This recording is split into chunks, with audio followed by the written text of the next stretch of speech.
Oke, selamat malam semuanya. Selamat sore menjelang malam, teman-teman semua. Dalam kegiatan Indonesia Catholic Movie Festival, kita tiba di hari keempat. Setelah hari pertama, kita belajar tentang mendalami peran.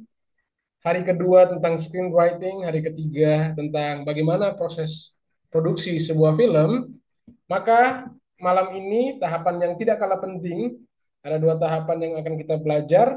Yang pertama tentang bagaimana kita mendirect atau menyutradarai sebuah film, dan kemudian kita akan belajar di sesi selanjutnya di malam ini juga tentang dasar teori film editing.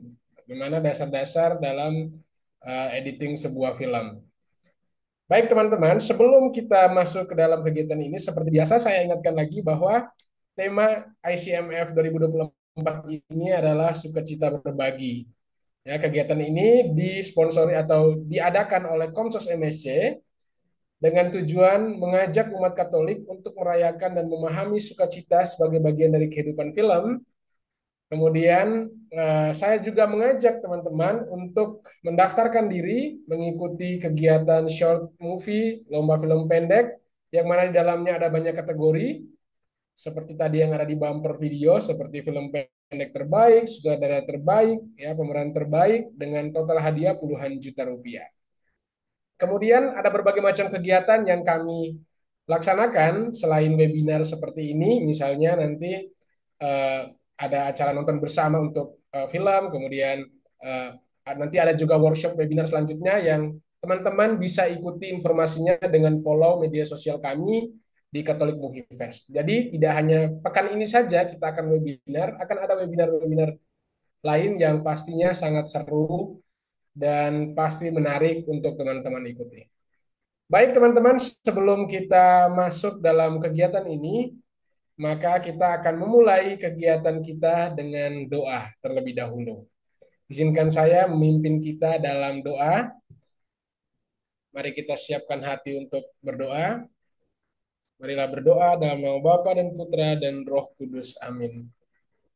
Tuhan, terima kasih atas perlindungan-Mu kepada kami. Kami bersyukur atas rahmat kesehatan, atas rahmat sukacita, atas rezeki yang Kau limpahkan kepada kami, terlebih khusus di sore, di malam hari ini, kami boleh berada dalam suatu situasi berdiskusi bersama dalam sebuah webinar. Berkatilah kegiatan ini, berkatilah narasumber kami, berkatilah semua kami yang mengikuti, agar kiranya Roh Kudus-Mu menaungi kami semua, sehingga kegiatan ini boleh bermanfaat bagi kami dan bagi siapa saja yang terlibat di dalamnya. Inilah doa kami demi Kristus pengantara kami. Dalam nama Bapa dan Putra dan Roh Kudus. Amin.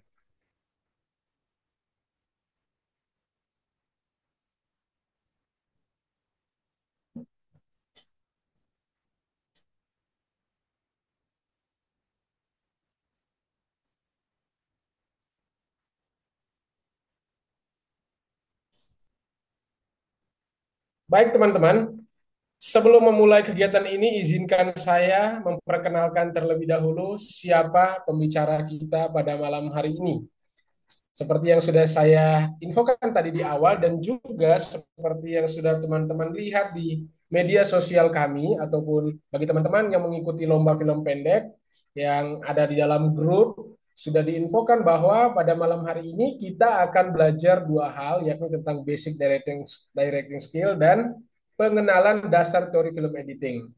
Di sesi pertama kita akan dibantu oleh Rama Sidarta Putra, seorang technical director Koko Kreatif dan alumni film UMN. Nah, Rama ini akan membantu kita untuk sama-sama belajar tentang bagaimana mendirect sebuah film. Nah, tanpa berlama-lama lagi, mari kita langsung saksikan, kita sama-sama diskusi bersama Rama pada webinar malam hari ini.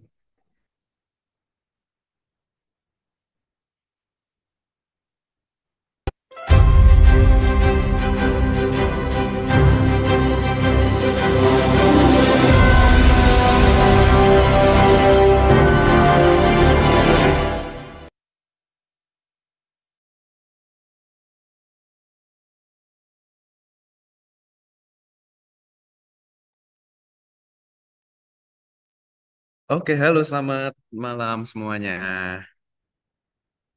Oke, saya izin share screen ya. Oke, apakah sudah terlihat screen-nya? Share screen-nya? Oke, sudah. Oke, baik. Oke, seperti yang tadi juga sudah Kak William sampaikan ya. Jadi kita akan sama-sama belajar nih di sini mengenai basic directing skill. Jadi sebenarnya basic directing skill itu sebenarnya panjang lebar ya kalau kita bahas secara lengkap ya. Cuman makanya di sini saya coba bikin sekompak mungkin, sesingkat mungkin ya supaya seenggaknya kita dasarnya kita sama-sama paham dulu gitu. Oke.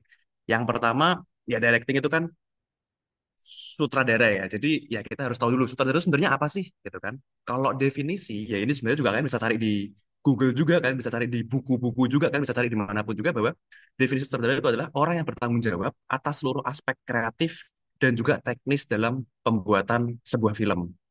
Nah, nanti kreatif yang seperti apa, teknis yang seperti apa itu akan kita bahas lagi nanti. Cuman untuk definisinya itu seperti ini kira-kira.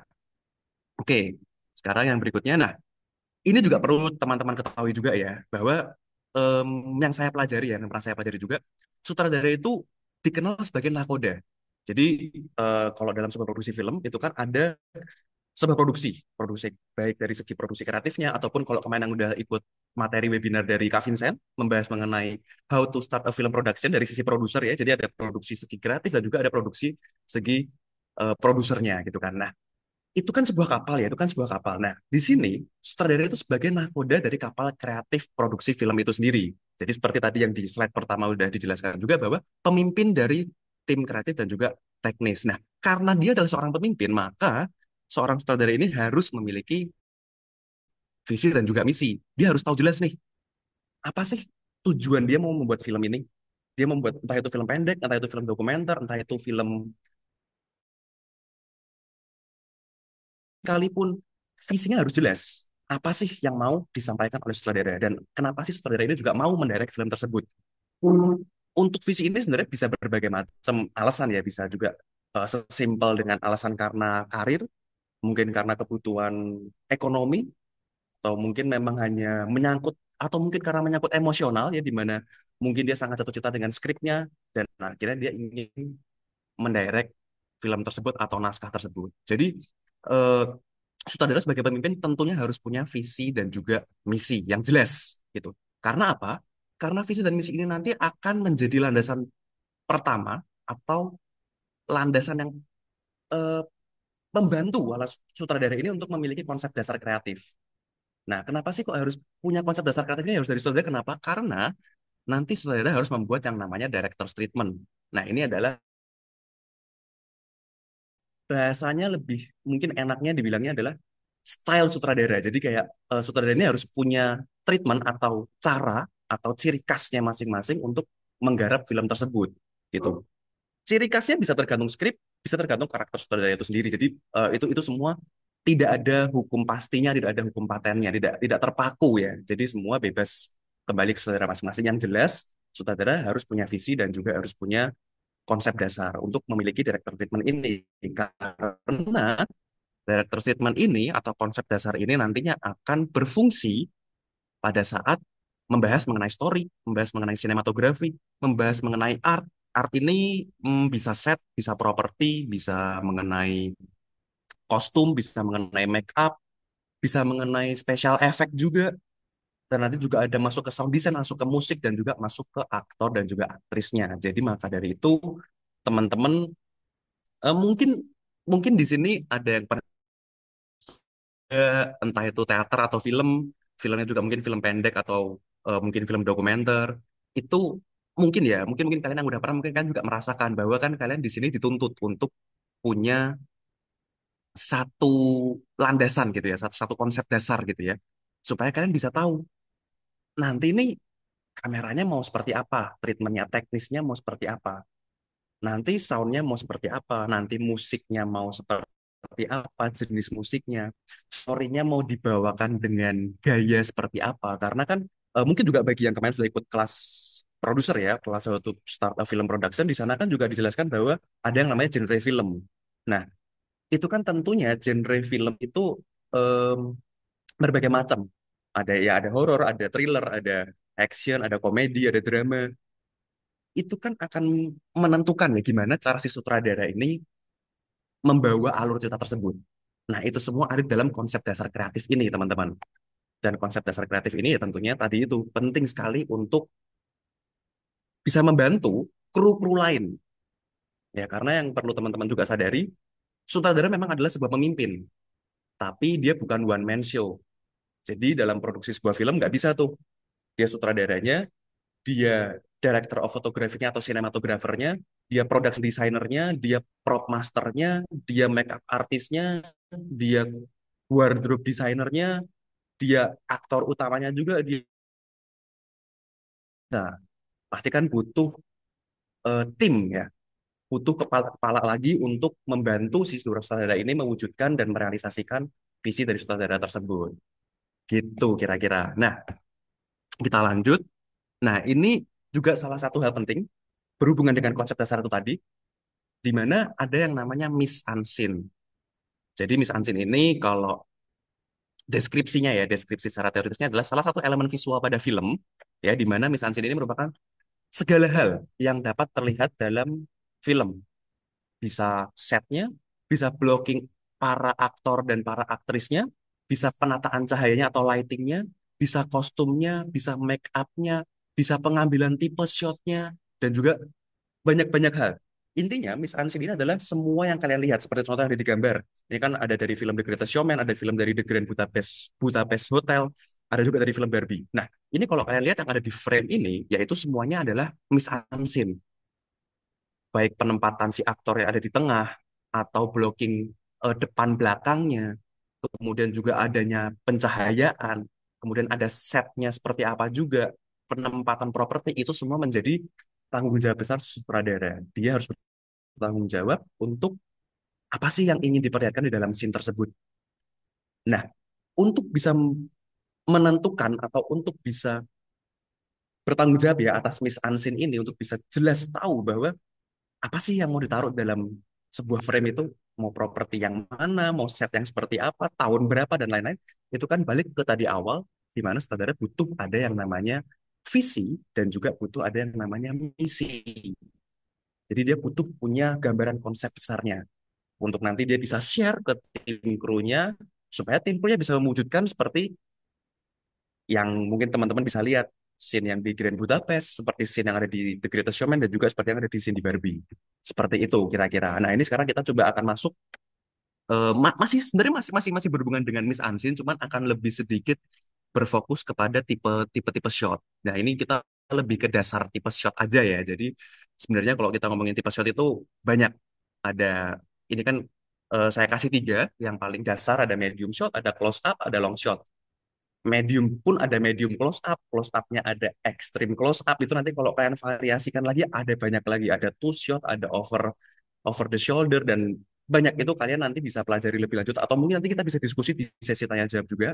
Nah, cuman di sini kita akan utamakan bahas di tiga shot utama ini dulu karena adalah shot yang paling mendasar dalam pembuatan film. Nah, mungkin untuk teman-teman juga yang masih baru belum pernah membuat film, mungkin bisa beracu dengan tiga tipe shot ini dulu dalam nanti bereksperimen membuat film pendek untuk kepentingan festival film ini. Gitu. Nah, mungkin yang pertama dari medium shot ya, kita bisa lihat ya perbedaan medium shot dan juga close up, di mana medium shot lebih menunjukkan ya kira-kira kalau kita ngomong kasarnya setengah badan lah. Jadi kan kalau close up bisa dia tuh hanya fokus ke ekspresi, lebih fokus ke mukanya. Nah, tujuannya apa sih? Biasanya kalau close up ini ya tujuannya tentu untuk memperlihatkan reaksi, ekspresi dari si pemain atau aktor atau aktris. Jadi misalnya ada suatu adegan dan di mana si aktris ini merasa kecewa misalnya karena mungkin suaminya selingkuh, dan si sutradara ingin menekankan di mana kekecewaan ini tuh sangat memukul sang aktris. Makanya dia mau ngambil close up karena dia ingin memfokuskan terhadap ekspresinya. Karena mungkin sutradara juga ingin memberikan pesan di mana ini loh yang akan dirasakan oleh semua pasangan kalau mereka diselingkuhi, misalnya seperti itu. Nah, kalau medium shot ya biasanya kita pakai untuk bisa memberikan bukan hanya situasi keseluruhan lokasi atau area, tapi juga untuk memberikan ekspresi juga, walaupun memang tidak bisa sedetail close up yang pastinya, tapi setidaknya kita memberikan informasi yang ada di sana. Walaupun juga tentunya lanjut ke shot yang di bawah tidak akan bisa se-wide atau tidak akan bisa selengkap yang ada di dalam long shot. Nah, seperti contoh di bawah ini kan filmnya sebenarnya hanya ada dua film ya. Di medium shot kita pakai contoh kuasa gelap, close up kita pakai kuasa gelap, long shotnya dua-duanya kita pakai dari film The Pope Exorcist. Nah, mungkin teman-teman ada yang udah pernah nonton gitu ya. Nah, di sini pun kan juga di long shot fungsinya untuk apa? Ya, untuk menunjukkan keseluruhan adegan. Apa sih yang terjadi? Siapa aja sih yang ada di dalam frame? Nah, bahkan kalau kalian lihat juga di dalam long shot sendiri, ini kan ada berbagai blockingan. Ada berbagai angle juga. Contoh di long shot yang kalau teman-teman lihat di kiri bawah yang di adegan di kamar, itu kan ada high angle. Nah, kadang pengambilan-pengambilan high angle, low angle ini sendiri juga kadang punya makna tersendiri. Simpelnya ya, simpelnya. Walaupun pada praktiknya nanti juga tidak harus seperti ini. Cuman simpelnya, misalnya kayak ngambil high angle itu kadang untuk menunjukkan atau sutradara mungkin ingin menyampaikan bahwa para aktor ini sedang tertekan atau sedang terintimidasi oleh sesuatu yang jauh lebih besar dari para aktor itu sendiri. Nah, kalau misalnya ambilnya low angle, berarti kamera dari bawah dan aktornya ada di atas, itu biasanya untuk menunjukkan bahwa si aktor ini adalah karakter yang berwibawa. Biasanya untuk aktor-aktor atau peran-peran karakter-karakter raja biasanya. Dia berwibawa, dia punya kuasa. Nah, itu biasanya pengambilan dari low angle. Nah, cuman berhubung kita lagi ngomongin long shot, nah kenapa sih kalau yang bawah ngambil long shot? Tentunya pasti sutradara punya alasannya masing-masing. Mungkin untuk menunjukkan bahwa contoh yang kita di sebelah kanan bawah, The Pop Exorcist juga yang lagi di adegan di mana Father Amortnya lagi di sidang ya, lagi di sidang sama atasan-atasannya itu kan mungkin sutradaranya juga ingin memberikan situasi di mana ini loh ketegangan di ruang Father Amort, Father Amort yang sedang disidang oleh 5 orang tetua para pastor gitu kan. Nah, situasinya seperti apa sih? Semenegangkan apa sih? Nah, itu kita bisa menggunakan long shot. Kalau mau ngambil ekspresinya baru kita bisa menggunakan close up. Seperti itu kira-kira teman-teman untuk penggunaan-penggunaan shot ya. Walaupun ini balik lagi kalian juga bisa mengkreasikan ini sendiri, kalian juga bisa eksperimen-eksperimen sendiri walaupun ya ini dasar-dasarnya saja ada medium, close up dan juga long shot. Seperti itu. Oke, sekarang kita lanjut. Ya, tadi kan kita sudah ada ngomongin Miss Ansim, kita udah ada ngomongin konsep dasar kreatif yang nanti diperlukan untuk membahas ke story, nanti diperlukan untuk membahas ke teman-teman dari tim departemen kamera atau departemen director of photography, departemen art, departemen sound, departemen eh, cast atau para pemain gitu kan ya. Nah, terus gimana sih cara penyampaiannya, cara-cara cara stepnya tuh gimana sih? Nah, ini kita akan bahas sedikit ya. Dari di sini ada prosesnya, semua ada step by stepnya. Tentunya nggak instan kok. Jadi memang terlihatnya mungkin tugasnya berat, tanggung jawabnya besar seorang sutradara ini. Tapi tentu semua ada stepnya. Dan kita bisa bareng-bareng untuk take a baby step lah buat si para sutradara ini. Nanti mungkin teman-teman yang akan jadi sutradara di film-film yang akan teman-teman buat. Yang pertama dari tahap development, itu biasanya pertemuan pertama antar sutradara, produser, dan juga scriptwriter. Nah, mungkin bagi yang kemarin juga sudah ikut, kemarin sudah pasti sudah disinggung juga tahap development ini di mana baik produser, scriptwriter, dan sutradara itu menyatukan visi dan juga misi mereka dalam membuat film ini. Film bentuk apapun ya, mau film dokumenter, film pendek, film panjang, apapun bentuknya. Tapi mereka harus menyatukan visi dan misi mereka di development ini. Dengan kemudian mereka came up dengan idea dan akhirnya mereka membuat sebuah story dan mereka juga akhirnya bisa masuk ke dalam scripting proses. Seperti itu. Nah, tapi balik lagi di mana proses development yang saya jelaskan itu bukan berarti pakemnya ya, bukan berarti teman-teman nanti mewajibkan tim teman-teman untuk oh berarti development udah harus buat skrip. Enggak juga. Semua harus dikembalikan ke kebutuhan teman-teman. Seperti misalnya teman-teman merasa bahwa scriptingnya mau disambil di praproduksi deh, ya nggak masalah juga. Gitu. Itu semua harus kembali ke kebutuhan masing-masing tim. Cuman kalau dari saya pribadi, opini saya pribadi, saya biasanya lebih nyaman dengan development ini semua sudah masuk ke dalam story dan sudah masuk ke dalam scripting proses. Seperti itu. Untuk apa sih sebenarnya kok story dan scripting proses ini udah masuk di development? Karena supaya sutradara sudah bisa paham betul nih cerita apa sih yang kira-kira akan dibawakan. Sudah bisa paham benar kira-kira scriptwriter ini mau membawakan story apa dan apa yang ingin disampaikan. Dan mungkin sutradara bahkan sudah bisa membaca skrip draft satunya, sehingga sutradara pun sudah punya bayangan. Oh, dengan skrip yang seperti ini, berarti dia harus membawakan dengan style seperti apa ya? Atau berarti konsep dan treatmentnya akan seperti apa ya? Nah, setelah dia sudah punya bayangan itu semua di tahap development, barulah sutradara bisa masuk ke dalam tahap praproduksi, di mana sutradara bisa langsung mulai tahu nih, oh, kayaknya kalau misalnya dengan story seperti ini, dengan genre seperti ini, saya akan cocok dengan direktur fotografi si A deh. Karena kayaknya kalau si B kurang cocok dengan story seperti ini. Nah, ini bisa langsung dikomunikasikan dengan produser di tahap praproduksi di mengumpulkan kru ini. Dan ini bukan hanya berlaku untuk si direktur fotografi ya, tapi bisa berlaku untuk semua lini. Dari direktur fotografi, dari casting director, bahkan mungkin sampai ke telco sekalipun, atau mungkin eh, sound designernya, sound recordisnya, musik directornya, musik komposernya. Ada juga nanti mungkin volley artis. Nanti juga mungkin bisa langsung eh, membayangkan siapa aja sih kira-kira pemain-pemain yang akan ditargetkan untuk menjadi pemeran-pemeran kunci atau pemeran-pemeran utama dalam skripnya. Nah, ini semua ada di dalam praproduksi, teman-teman.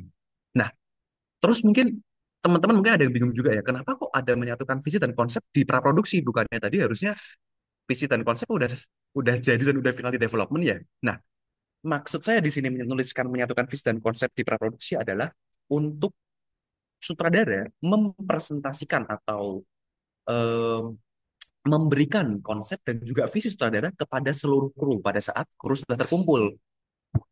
Jadi tim departemen kamera sudah terkumpul, tim departemen sound dan audio sudah terkumpul, musik sudah terkumpul, art sudah terkumpul, disatuin semua, meeting, nah di sanalah saatnya sutradara untuk menyampaikan visi. Supaya apa sih?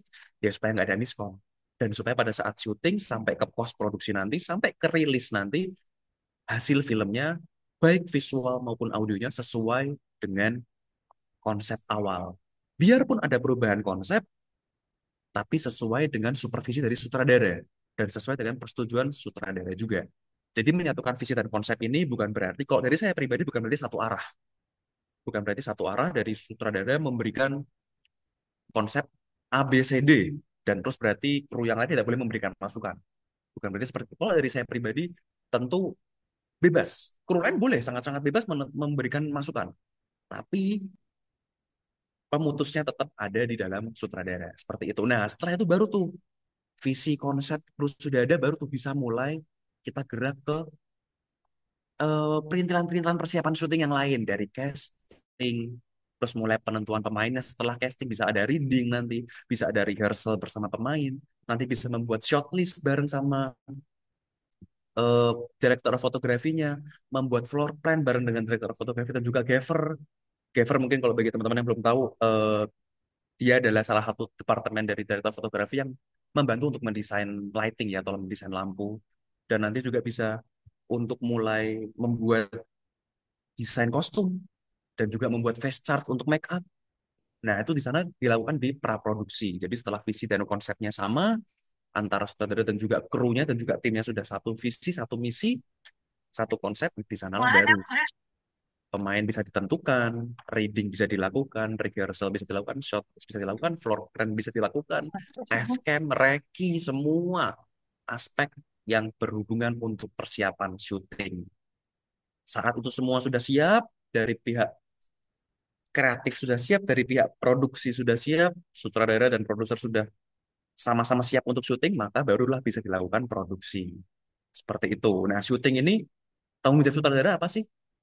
Balik ke tadi, menjaga miss unseen, menjaga semua konsep, menjaga semua yang sudah dilatih, baik dilatih oleh para aktor, para aktris, dilatih oleh para tim kru itu sesuai dengan pada saat nanti di lapangan. Walaupun sampai harus ada kendala di lapangan, disitulah tugas sutradara untuk berpikir gimana sih caranya kreatif ini mencari solusi supaya kalaupun sampai ada yang tidak terrealisasi, misalnya sudah seharusnya syuting lokasinya di gereja, semua gambar denah gereja sudah ada, penempatan kamera sudah ada, blocking pemain sudah ada, hari H gereja nggak bisa dipakai karena itu dan lain hal misalnya seperti itu.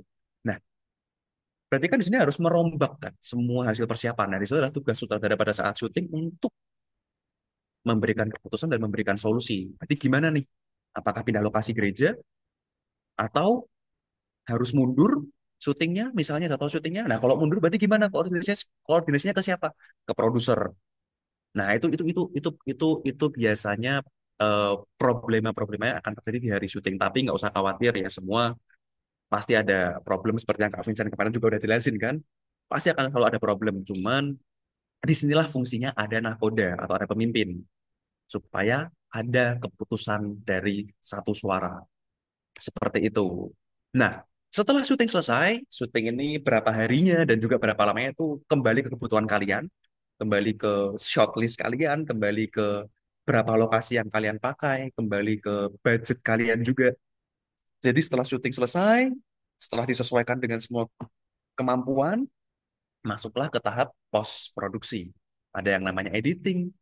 Ini juga sebenarnya tahapnya banyak ya. Ada editing, ada coloring, ada sound designing, ada Foley kalau diperlukan, ada music scoring, ada mixing, ada mungkin kalau perlu CGI juga, atau mungkin kalau ada perlu dubbing mungkin, atau ada banyak banyak aspek lain yang perlu juga disiapkan di dalam post produksi. Bisa jadi editing pun bisa jadi editing teaser, editing trailer. Nah itu semua terjadi di post produksi. Nah tugasnya sutradara apa sih? Kurang lebih sebenarnya sama karena nggak ada juga sih sutradara yang mengedit filmnya sendiri tentu ada. Tapi kalau let's say sutradara ini benar-benar hanya sebagai sutradara, tentunya di post produksi tugas dia adalah mengawasi supaya semua hasil editan, semua hasil pewarnaan atau coloring, hasil sound designing, hasil musik itu semua sesuai dengan visi dan konsep awal perjanjian dari si sutradara dan juga dari produser. Jadi jangan sampai nih di pos produksi tiba-tiba ada kru atau tim yang menyeleweng ya, yang tiba-tiba bikin-bikin konsep sendiri gitu tanpa perjanjian atau tanpa ada obrolan dengan sutradara. Seperti itu. Nah, jadi basically setelah selesai syuting bukan berarti tugas sutradara selesai, enggak. Tugas sutradara masih terus berjalan sampai film itu final cut sampai siap rilis. Seperti itu. Oke. Nah, kira-kira sih sebenarnya kalau kita ngomongin basic ya, kita ngomongin basic sebenarnya kira-kira seperti ini teman-teman. Apa yang perlu dipersiapkan dari sutradara. Kalau mungkin ada kalian pernah lihat juga beberapa sutradara ya, kadang-kadang ada yang dia directed by dan script screenwriting-nya juga by sutradaranya itu tidak harus ya. Bukan berarti teman-teman harus bisa menulis skrip sebagai sutradara tidak. Tapi kalau dari saya pribadi, setidaknya kalian harus punya kemampuan untuk bisa menafsirkan skrip tersebut. Nah, menafsirkan skrip ini apakah harus sejalan dengan scriptwriter? Tentu enggak. Kalian boleh punya penafsiran sendiri. Gitu. Nah, cuman intinya kalau kalian misalnya kan kadang ada tuh yang sutradara sebagai produser juga, ada yang sutradara sebagai eksekutif produser juga, ada yang sutradara sebagai scriptwriter-nya juga. Itu sah, itu sah. Tapi apakah itu wajib? Tidak.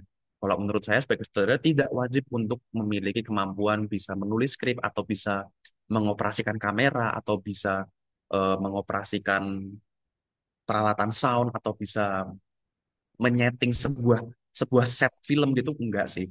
Tapi setidaknya kalian perlu mempelajari itu semua. Misalnya teori dasar warna itu juga perlu kalian pelajari. Makanya itu juga ada dasar-dasar pengambilan shot. Kenapa sih ya supaya sutradara ini juga nggak digibulin ya dalam tanda kutip ya sama sinematografernya karena sutradara harus memegang kendali. Dia adalah nahkodanya.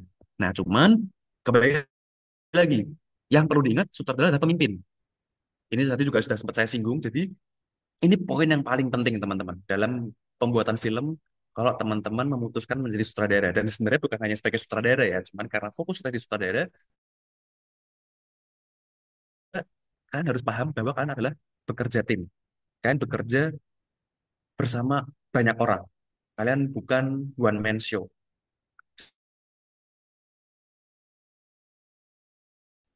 Tapi kalian bukan satu-satunya pekerja dalam produksi film. Maka dari itu kalian wajib berkolaborasi.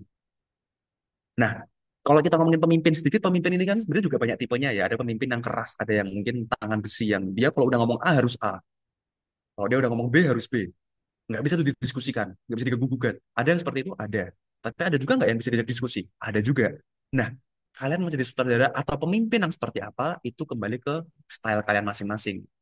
Jadi, tidak ada, menurut saya tidak ada sutradara yang paling baik itu seperti apa, tidak ada. Apakah sutradara yang paling baik atau sutradara yang keras? Enggak juga. Apakah sutradara yang paling baik adalah sutradara yang bisa berdiskusi? Enggak juga. Menurut saya, sutradara yang paling baik adalah sutradara yang tepat untuk tim produksinya. Seperti itu sih kira-kira teman-teman. Jadi maka dari itu harus bisa bekerja sama, harus paham bahwa kalian bukan satu-satunya pekerja, kalian bukan satu-satunya yang berkarya dalam film tersebut, tapi kalian itu wajib berkolaborasi. Gitu aja teman-teman kira-kira dari saya untuk membahas basic directing. Oke, cukup sekian. Saya kembalikan ke Kak William. Baik, terima kasih Bro Rama yang sudah sama-sama mengajak kita memahami dasar-dasar dari penyutradaraan sebuah film. Nah, teman-teman, sebagai pelengkapnya maka kita akan lanjut ke sesi kedua yang akan diberikan oleh Kak Fritz yang mana akan sama-sama membimbing kita mengenai dasar-dasar editing sebuah film. Maka mari kita saksikan bersama-sama. Untuk teman-teman yang mau bertanya, silakan boleh chat di samping, tapi nanti akan dijawab pada sesi tanya jawab gitu. Jadi entah itu materi yang tadi dari Kak Rama atau dari Kak Fritz nanti, teman-teman silakan boleh mulai mengetiknya. Nanti kami akan eh, mengurut menjawabnya dengan sesuai dengan urutan pertanyaan teman-teman. Jadi mungkin biar pertanyaannya tidak terlewatkan, silakan boleh mengetik di kolom chat ya. Oke, ini dia Fritz dengan materi basic editing untuk film.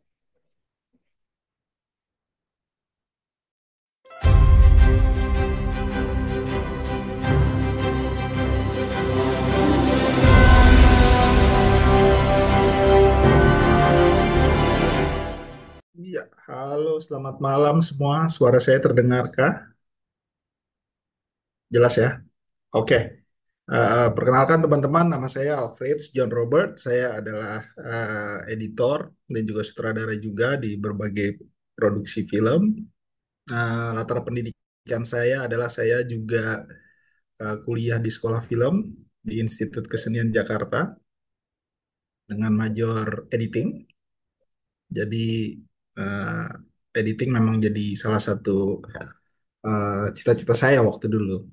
Nah, teman-teman, mungkin saya menyambung juga dari yang disampaikan oleh Karama tadi, bahwa directing itu seperti apa. Tadi Karama sudah menjelaskan secara cukup cepat dan detail ya. Nah, dalam artian dengan waktu yang mepet ini, tentunya banyak aspek yang akan apa tidak bisa disampaikan secara detail. Tetapi dengan waktu ini tadi cukup detail lah Karama mencoba untuk membuat sebuah apa ya namanya timeline kira-kira tugasnya sutradara apa sih. Nah, sekarang kita ke editing. Nah, sebelum masuk ke materi, saya mau menyampaikan apa yang akan kalian dapat di editing ini dan apa yang kalian tidak akan dapat di editing di sesi malam ini atau sharing ini. Yang pertama yang kalian akan dapat adalah kalian akan mengerti bahwa di dalam sebuah film itu ada proses yang namanya editing dan secara detail kalian akan mulai sadar bahwa pemilihan editing itu tidak dilakukan secara acak dan juga dilakukan dengan sebuah konsep dan ada apa ya ada proses di mana kalian memilih shotnya. Kenapa kalian memilih seperti itu? Jadi ini yang disebut dengan dasar-dasar film, teori dasarnya seperti apa. Nah, itu yang kalian dapat di malam hari ini. Yang kalian tidak dapat adalah kita tidak men-share soal bagaimana mengedit di dalam suatu platform software. Jadi malam ini kita tidak berbicara soal software editing atau bagaimana kita mengedit sebuah film melalui software, misalnya contoh ada Adobe Premiere atau pakai software Resolve dari DaVinci misalnya yang baru-baru ini ataupun software-software lainnya. Karena Kalau teman-teman lihat di YouTube, misalnya ada beberapa tuh reaksi dari video editor gitu ya. Nah, itu kebanyakan adalah isinya tentang bagaimana bagaimana mengoperasikan sebuah software. Yang saya yakin teman-teman pasti bisa apa sih namanya mencari tutorialnya sendiri di YouTube gitu. Nah, malam ini kita tidak membahas soal itu. Kita membahas soal kenapa sih film itu harus diedit dan teori dasar film itu gimana sih, pengaruhnya apa kalau diediting kepada orang yang nonton. Jadi lebih ke arah konsepnya. Oke, kita mulai ya. Jadi teman-teman, di sini ada fondasi dari seni dalam film adalah editing. Jadi gini, eh, teman-teman sadar tidak bahwa film ini adalah sebuah teknologi, sebuah sebuah bukan teknologi ya, sebuah entertainment, sebuah hiburan, sebuah platform visual, audio juga, yang dimana adalah penggabungan dari berbagai macam seni. Ya, jadi kalau teman-teman tahu di film itu ada acting, ada sinematografi diambil dari fotografi, ada kostum dari apa, baju diambil dari kostum desain, set diambil dari set desain. Jadi film ini semacam kayak kumpulan dari berbagai macam seni ya yang dijadikan jadi satu gitu. Nah, ada satu seni atau dalam tanda kutip ada satu cabang seni yang unik ada di film sebenarnya. Ya, ini adalah editing. Jadi editing adalah satu yang mungkin unik. Makanya kenapa disebut fondasi dari seni dalam film adalah editing. Karena mungkin salah satunya adalah alasannya editing adalah sesuatu yang muncul, cabang seni yang dari film, yang unik dari film. Walaupun di buku juga ada ya sebagai editor, tapi mungkin yang sangat jadi unik dibanding seni lain adalah di editing. Nah, kita akan bahas soal editing itu sendiri. Next.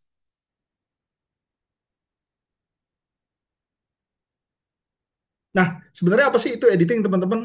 Simple sebenarnya kalau dari artinya itu adalah menyusun berbagai shot menjadi satu kesatuan. Nah, jadi editing itu adalah kita menyusun jumlah dari berbagai macam shot itu jadi satu kesatuan. Itu aja, simple kok. Memilih shot mana yang baik, membuang shot yang tidak baik, lalu kita susun menjadi satu kesatuan, eh, apa namanya, sebuah timeline sehingga kita bisa menikmati atau melihat hasil dari film atau audiovisual yang mau kita sampaikan. Sebenarnya itu editing. Next. Oke, nah teman, kita sebelum masuk dulu tadi ada tulisannya bahwa kita apa sih yang bedain shot dan scene. Mungkin teman-teman ada yang tahu nggak bedanya shot dan scene? Saya mau tanya, kalau ada yang tahu bisa ketik atau bisa online dulu deh. 1 menit.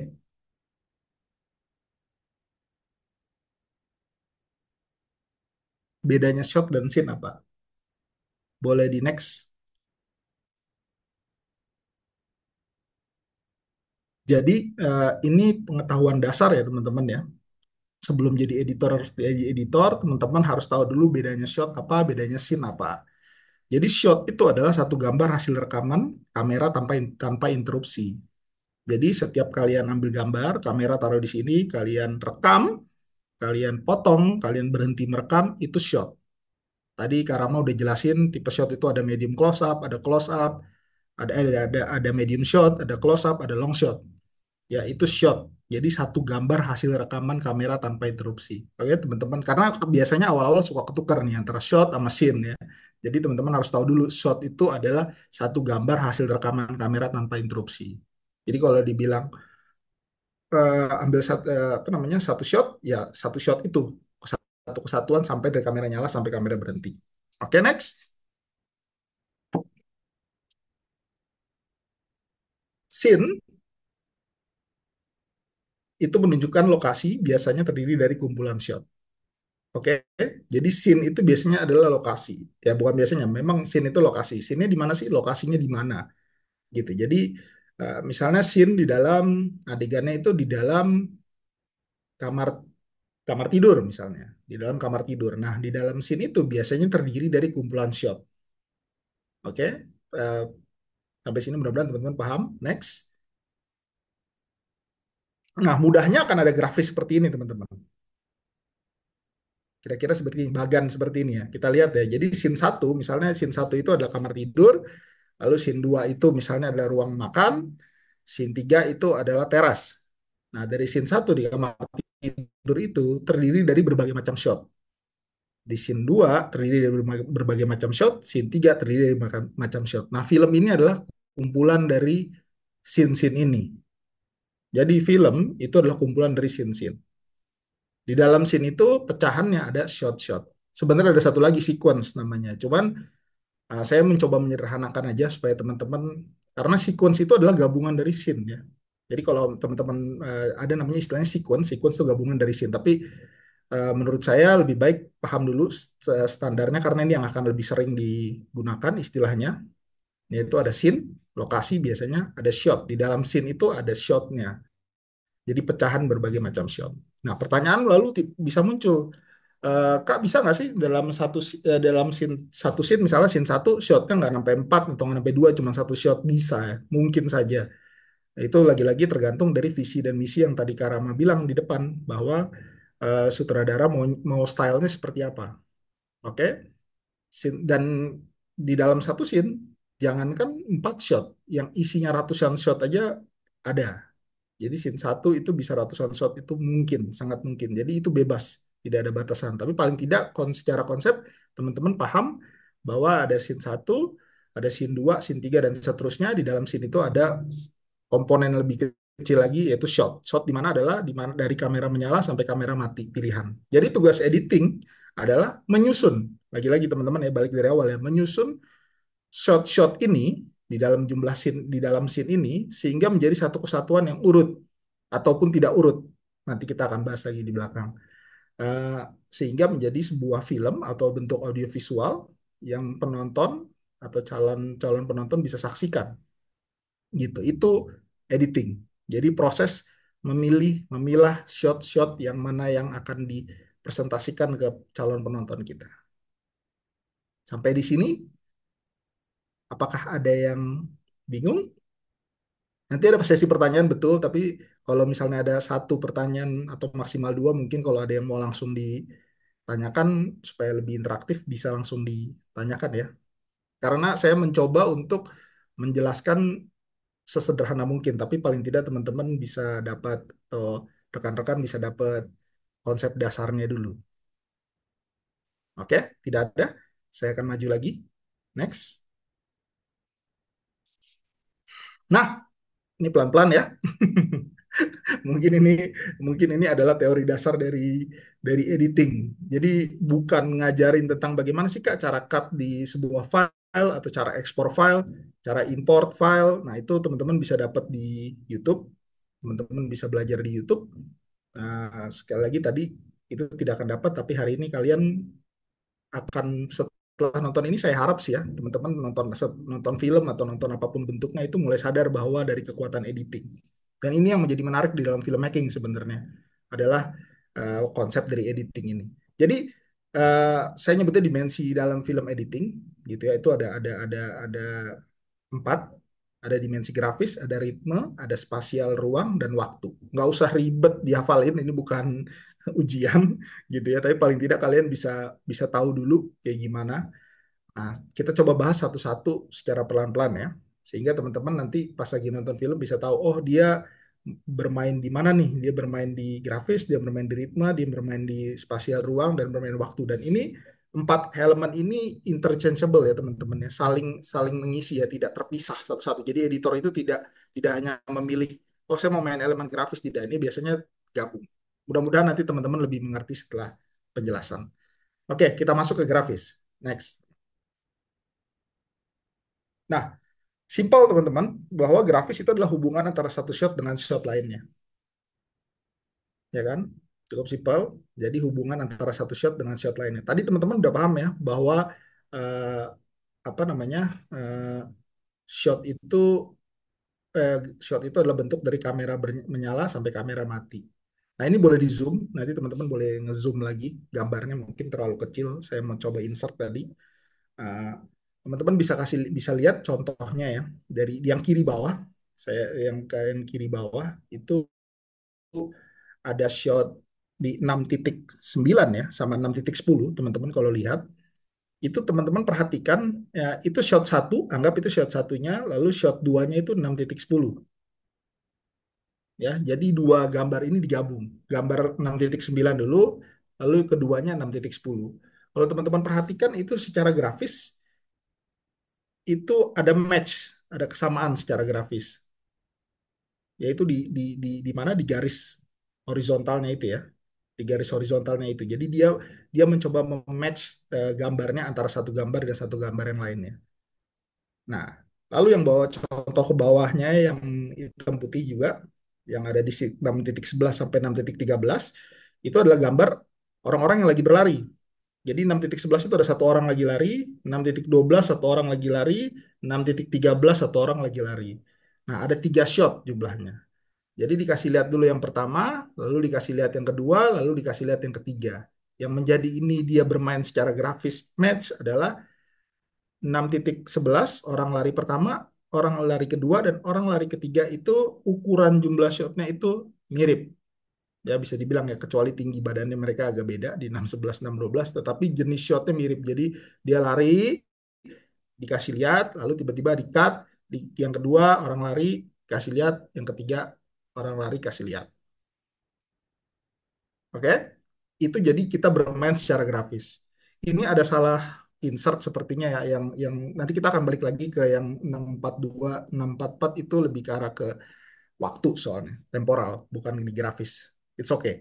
Nah, eh, kita pinggirkan dulu yang 6.42 sebentar. Teman-teman ada yang bingung kah dengan konsep bahwa seorang editor itu bisa mematch gambar sesuai dengan grafis yang sama? Efeknya apa ke penonton, Kak? Nah, ini akan panjang kalau kita bahas efeknya ke penonton apa. Tetapi paling tidak teman-teman harus tahu dulu bahwa kita sebagai editor itu punya eh, apa ya, punya tools atau punya kemampuan untuk bisa mengatur sebuah gambar sesuai dengan yang tadi dimensi-dimensi ini. Nah, pertanyaan lagi lagi muncul bisa. Terus Kak, kalau misalnya nanti di shotnya mas sutradaranya nggak ada, saya mau masukin gambar apa? Nah, berarti eh, seorang editor itu seharusnya sudah mulai persiapan film ini dari waktu praproduksi. Tadi udah jelas ya dari kemarin produser sudah Kak Vincent sudah udah men-share soal desain produksi itu apa aja. Rama juga tadi barusan sudah men-share juga produksi ada di tahap apa aja. Nah, di praproduksi editor seharusnya sudah mulai terlibat. Jadi editor kadang-kadang juga di industri itu bisa dibilang sebagai sutradara kedua. Ada yang pernah dengar istilah itu? Ya itu tidak jadi istilah baku, tetapi banyak juga yang bilang sutradara kedua adalah editor. Kenapa? Karena nanti yang akan menyusun gambarnya adalah editor. Jadi penting sebagai editor itu untuk berkolaborasi erat dengan sang sutradara. Ya, jadi penting sekali editor itu harus mulai dari praproduksi dan mengerti apa maunya sutradara. Jadi pertanyaan tadi yang kayak, Kak, oke aku udah paham nih grafis, aku udah paham ini, tapi sutradaranya nggak ngambil, jadi aku nggak bisa ngambil. Nah itu tidak ada lagi karena teman-teman udah tahu konsep editing film ini mau seperti apa. Itu penting dikomunikasikan dengan siapa? Sutradara. Nah, tugas editor adalah menyampaikan bahwa dengan cerita seperti ini, saya bisa membuat film ini lebih kuat dengan gaya editing seperti ini. Oke, nah nanti gaya editingnya seperti apa? Nah, teman-teman sedikit sedikit kecil belajar tentang ya tadi dimensi-dimensi ini. Ada pertanyaan yang di grafis? Oke, saya maju dulu. Yang kedua,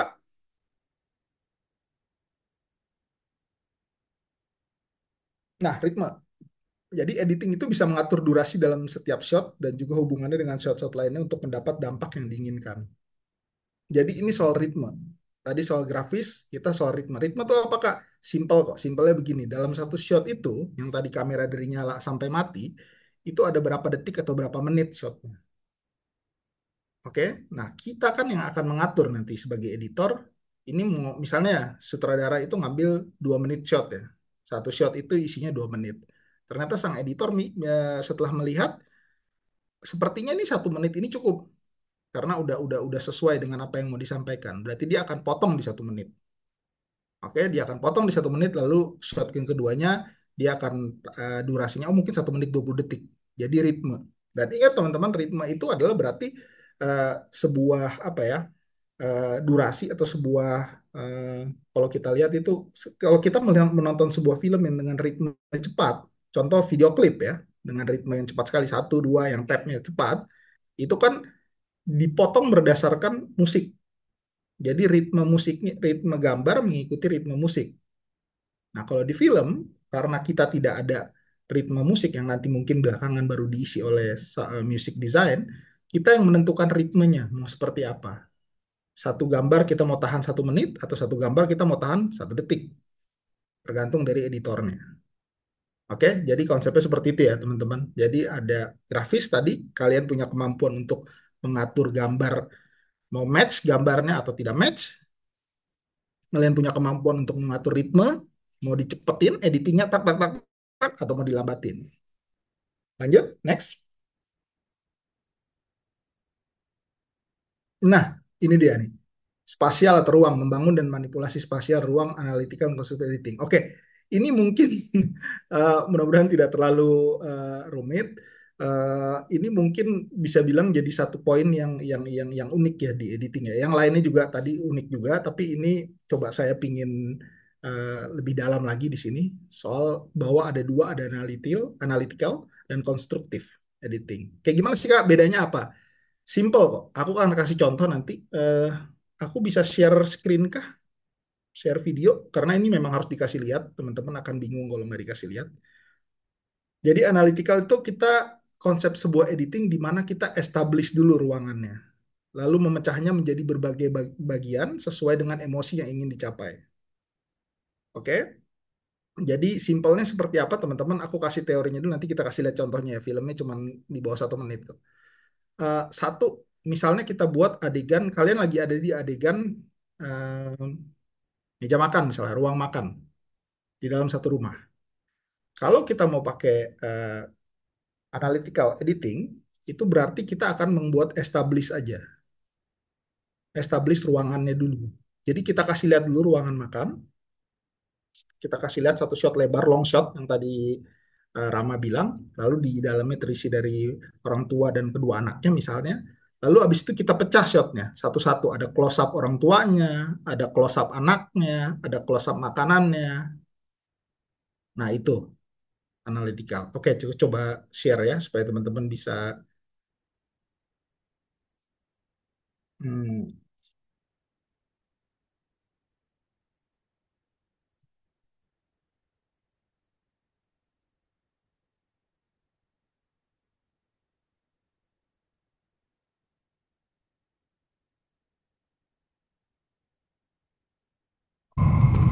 nah, ini apakah terlihat yang saya share?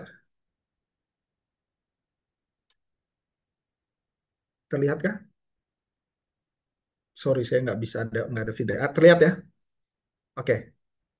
Oke, kita lihat ya. Saya ulang lagi ya tadi ya. Ini analytical editing ya. Jadi kita establish dulu ruangannya seperti apa. Jadi penonton tahu dulu ruangannya seperti apa. Lalu kita pecah shotnya satu-satu.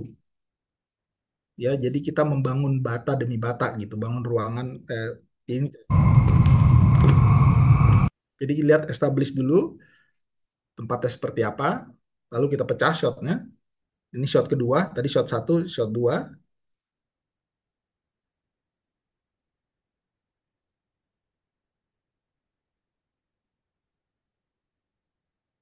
shot tiga, shot empat, shot lima, shot enam, shot tujuh,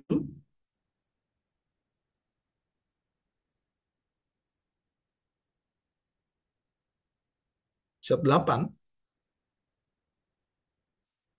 shot sembilan. Nah, ada 9 shot ya. Pelan-pelan ya. Analytical editing ini adalah kita mengestablish dulu ruangan atau tempat adegannya. Jadi kita lihat di sini udah ketahuan, di sini ada meja makan, di sini ada monster yang di ujung sana, dan ini tokoh utamanya kita. Jadi kita secara long shot ini udah tahu adegannya seperti apa, lalu dipecah shotnya. Oke?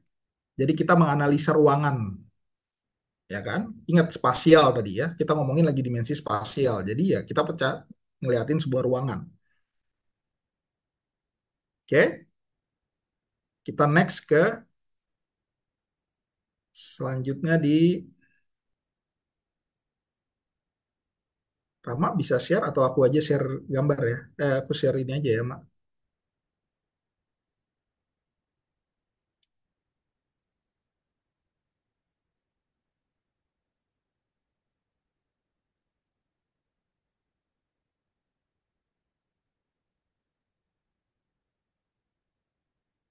Nah, satunya itu adalah konstruktif. Konstruktif editing tadi analytical. Bedanya adalah membangun ruangan tanpa adanya established shot. Itu bedanya konstruktif ya. Terdiri dari berbagai pecahan shot. Ini kebalikannya teman-teman dari yang tadi.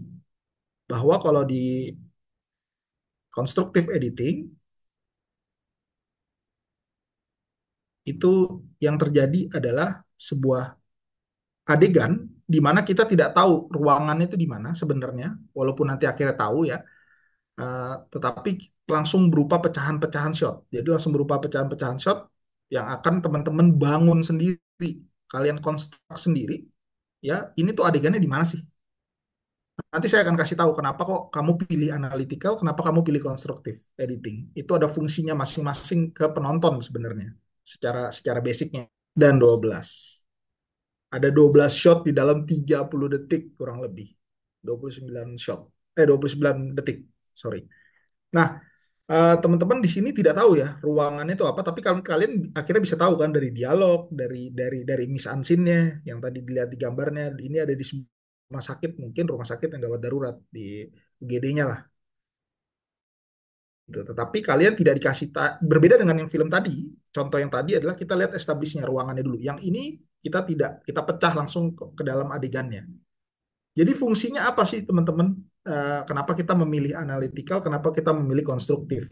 Satu, kenapa analytical itu digunakan adalah biasanya ini adalah di mana kita di editing di awal kita ingin membuat sebuah uh, ruangan di mana kita penonton tahu dulu ini tuh adegannya apa sih. Kita start slow dari pelan ya. Jadi kita tahu dulu adegannya apa, ruangannya apa, penonton tahu geografisnya yang mana di sebelah kiri, ruangan di sebelah kanan mana, lalu kita pecah shotnya. Jadi itu fungsinya kita kita step by step kita kasih lihat. Misalnya saya kasih contoh adegan kalian short film, misalnya kalian buat adegan dia pertama kali masuk ke gereja, ya dia pertama kali masuk ke gereja dan dia pertama kali mau melakukan pengakuan dosa misalnya dia belum pernah melakukan pengakuan dosa sebelumnya, ini deg-degan dia baru pertama kali. Nah akhirnya kita kasih lihat adegan di gerejanya dulu. Oke, di gerejanya dulu kita kasih lihat dengan dia masuk ke gereja, habis itu kita pecah shotnya tuh dia duduk di bangkunya, dia ngomong sama romonya, dia berbicara mungkin dengan orang lain, kita pecah baru shotnya. Itu analytical. Konstruktif, oke, adegannya juga sama, dia mau pengakuan dosa, tetapi kalian langsung mau masuk ke intinya bahwa dia baru melakukan dosa misalnya. Tiba-tiba kalian langsung pecah ke shot tangan, dia lagi berdoa misalnya, lagi melakukan pembicaraan dengan Romo, lagi berbicara, Romo saya melakukan ini, habis itu shot selanjutnya langsung Romo, kita nggak tahu kan itu lokasinya di mana. Apalagi bagi orang yang tidak tahu gereja atau belum pernah ke gereja. Tapi paling tidak dari jubah yang dipakai Romo, dari tanda salibnya, mungkin penonton udah tahu, oh ini berhubungan dengan Kristiani di Katolik mungkin, gitu. Oke? Jadi fungsinya biasanya constructive editing itu lebih pingin membuat sebuah situasi di mana situasinya itu menjadi tegang gitu, lebih lebih lebih lebih tegang ya karena kita tidak bermain dulu di ruangan, kita tidak membuat sebuah konsep di mana ruangannya, tetapi kita langsung masuk ke intinya. Kita langsung masuk dan membuat penonton sendiri yang berpikir bagaimana mengkonstruk atau membuat sebuah adegan itu. Oh, ini ternyata ada di sini. Oh, ternyata ruangannya ada di sini. Oke. Oke, kita lanjut. Ini saya share seperti ini, terlihatkah di gambarnya?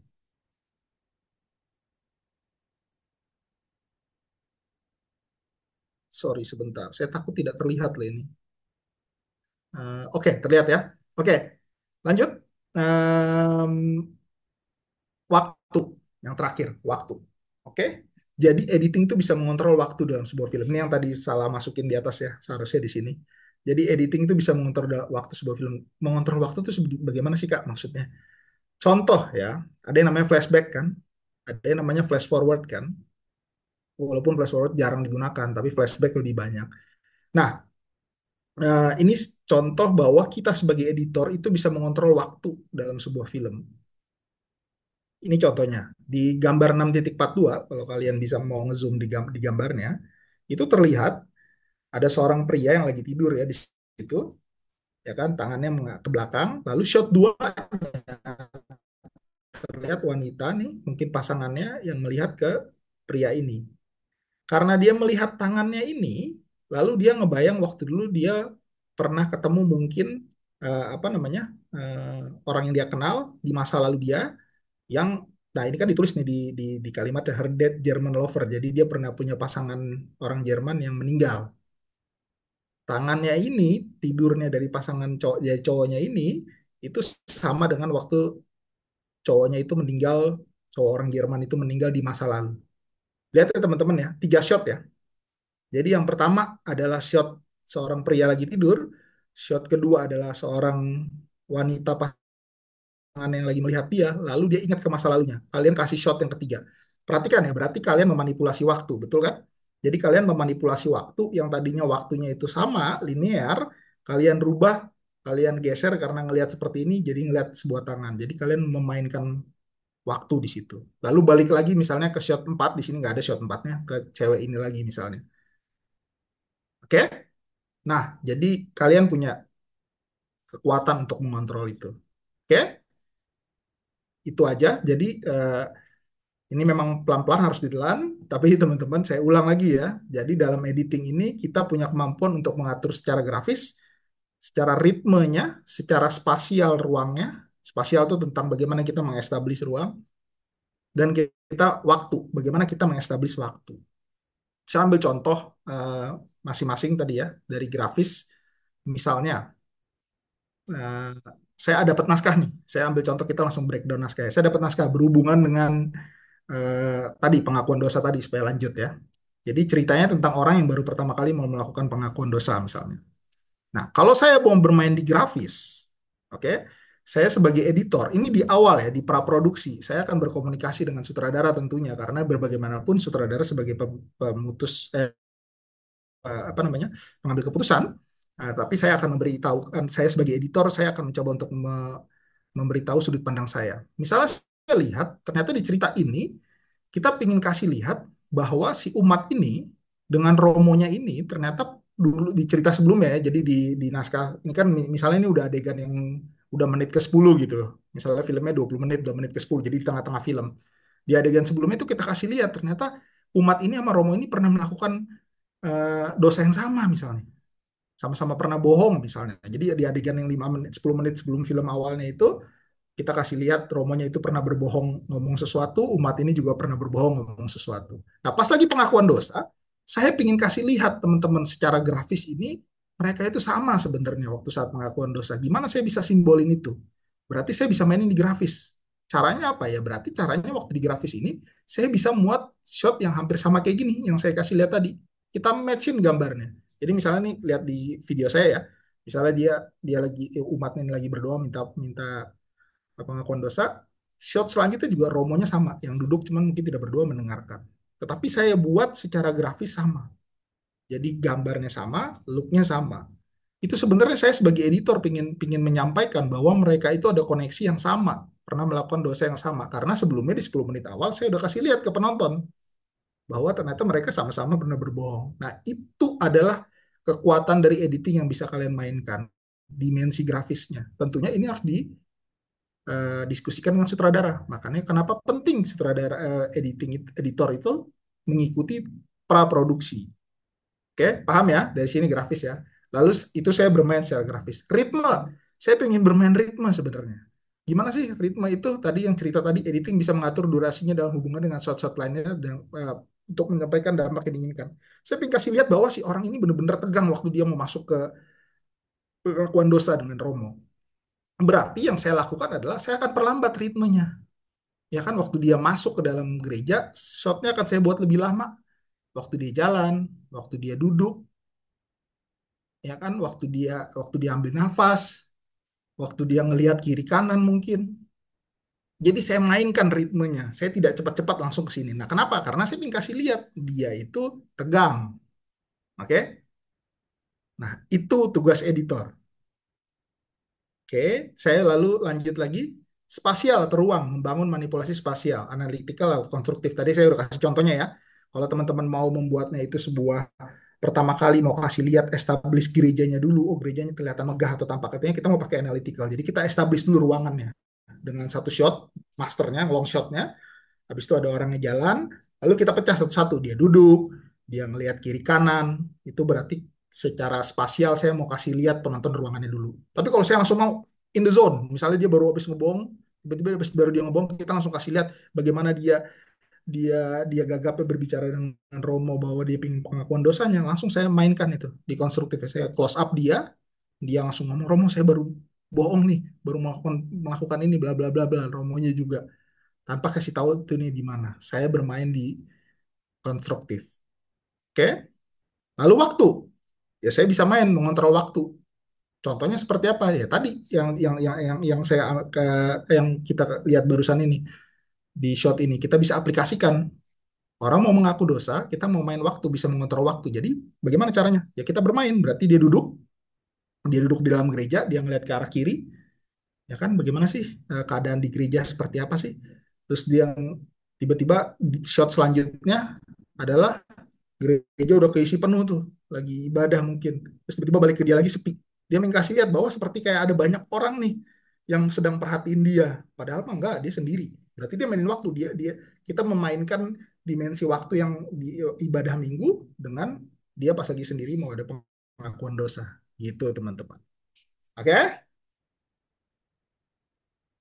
Terakhir, jangan pusing dulu ya. Continuity editing ini simple. Ini yang paling simple. Teman-teman, di dalam melakukan editing, ini buat ke sutradara juga, itu ada yang namanya continuity editing. Itu simple kok aturannya. Jadi fokus ke sini ya, coba ke gambar yang ini.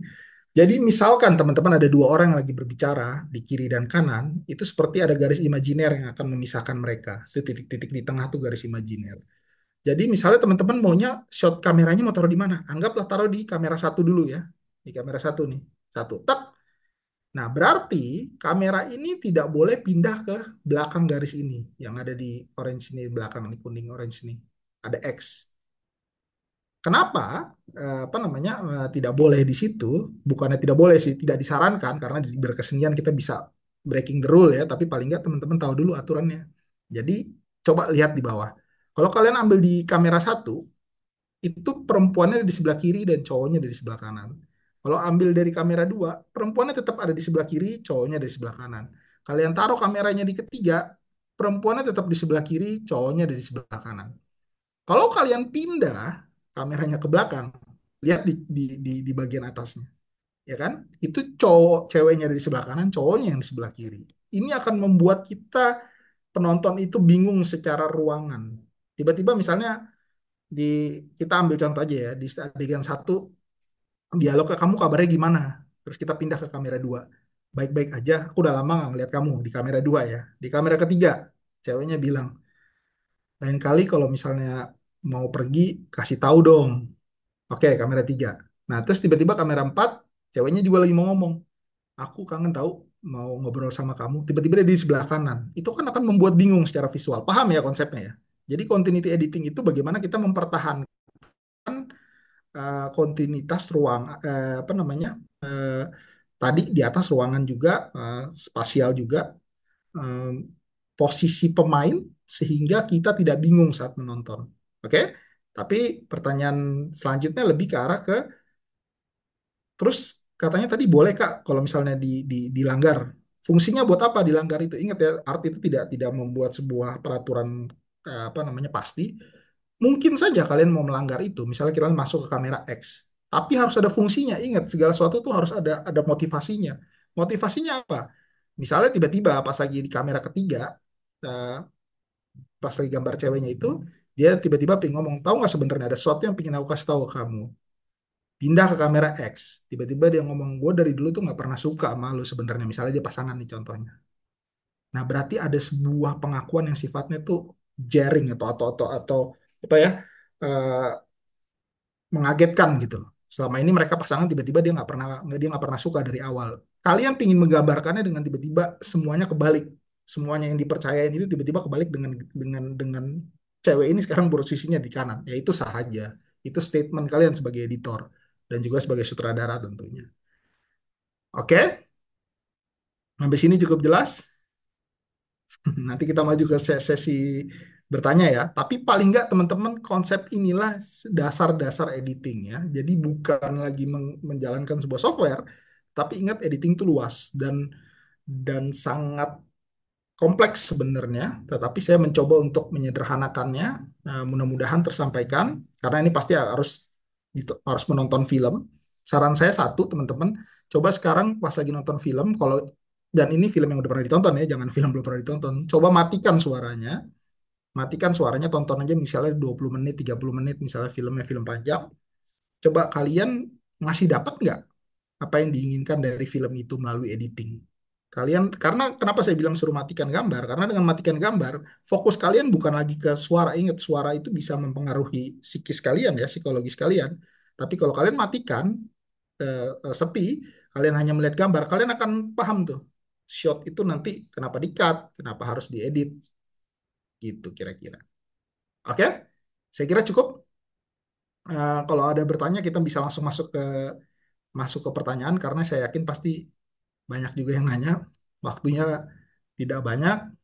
Saya mencoba untuk mengkondens beberapa teori editing supaya teman-teman bisa eh, tahu dan mungkin nanti kita komunikasi bertanya bisa lebih jelas. Termasuk juga dengan pertanyaan dari penyutradaraan tadi.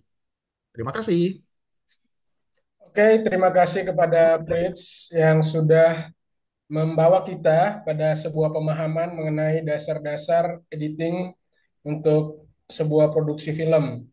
Nah, teman-teman, saya lihat di kolom chat sudah ada beberapa pertanyaan. Sebelum kita masuk pada sesi Q&A, kita akan masuk dalam sesi foto bersama seperti kemarin ya, teman-teman.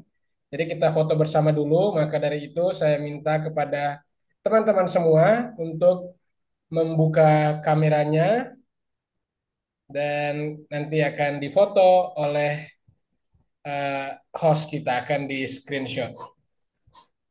Oke, yang lain boleh open kamera dan kita akan take a picture together oleh Lauren. Nanti Oke, ada yang teman-teman, dengan kameranya, open cam. Ini totalnya ada 2 slide ya. Oke, open cam. Bentar ya, dia nanya aku close dulu. Oke, teman-teman, lihat ke kamera untuk slide pertama. 1, 2, 3, smile. Oke, slide kedua. Tahan ya. Oke, slide kedua boleh di open cam lagi. Oke, 1, 2, 3, smile ke kamera. Oke, sudah. Boleh dilanjutkan, Kak Roja? Oke, terima kasih.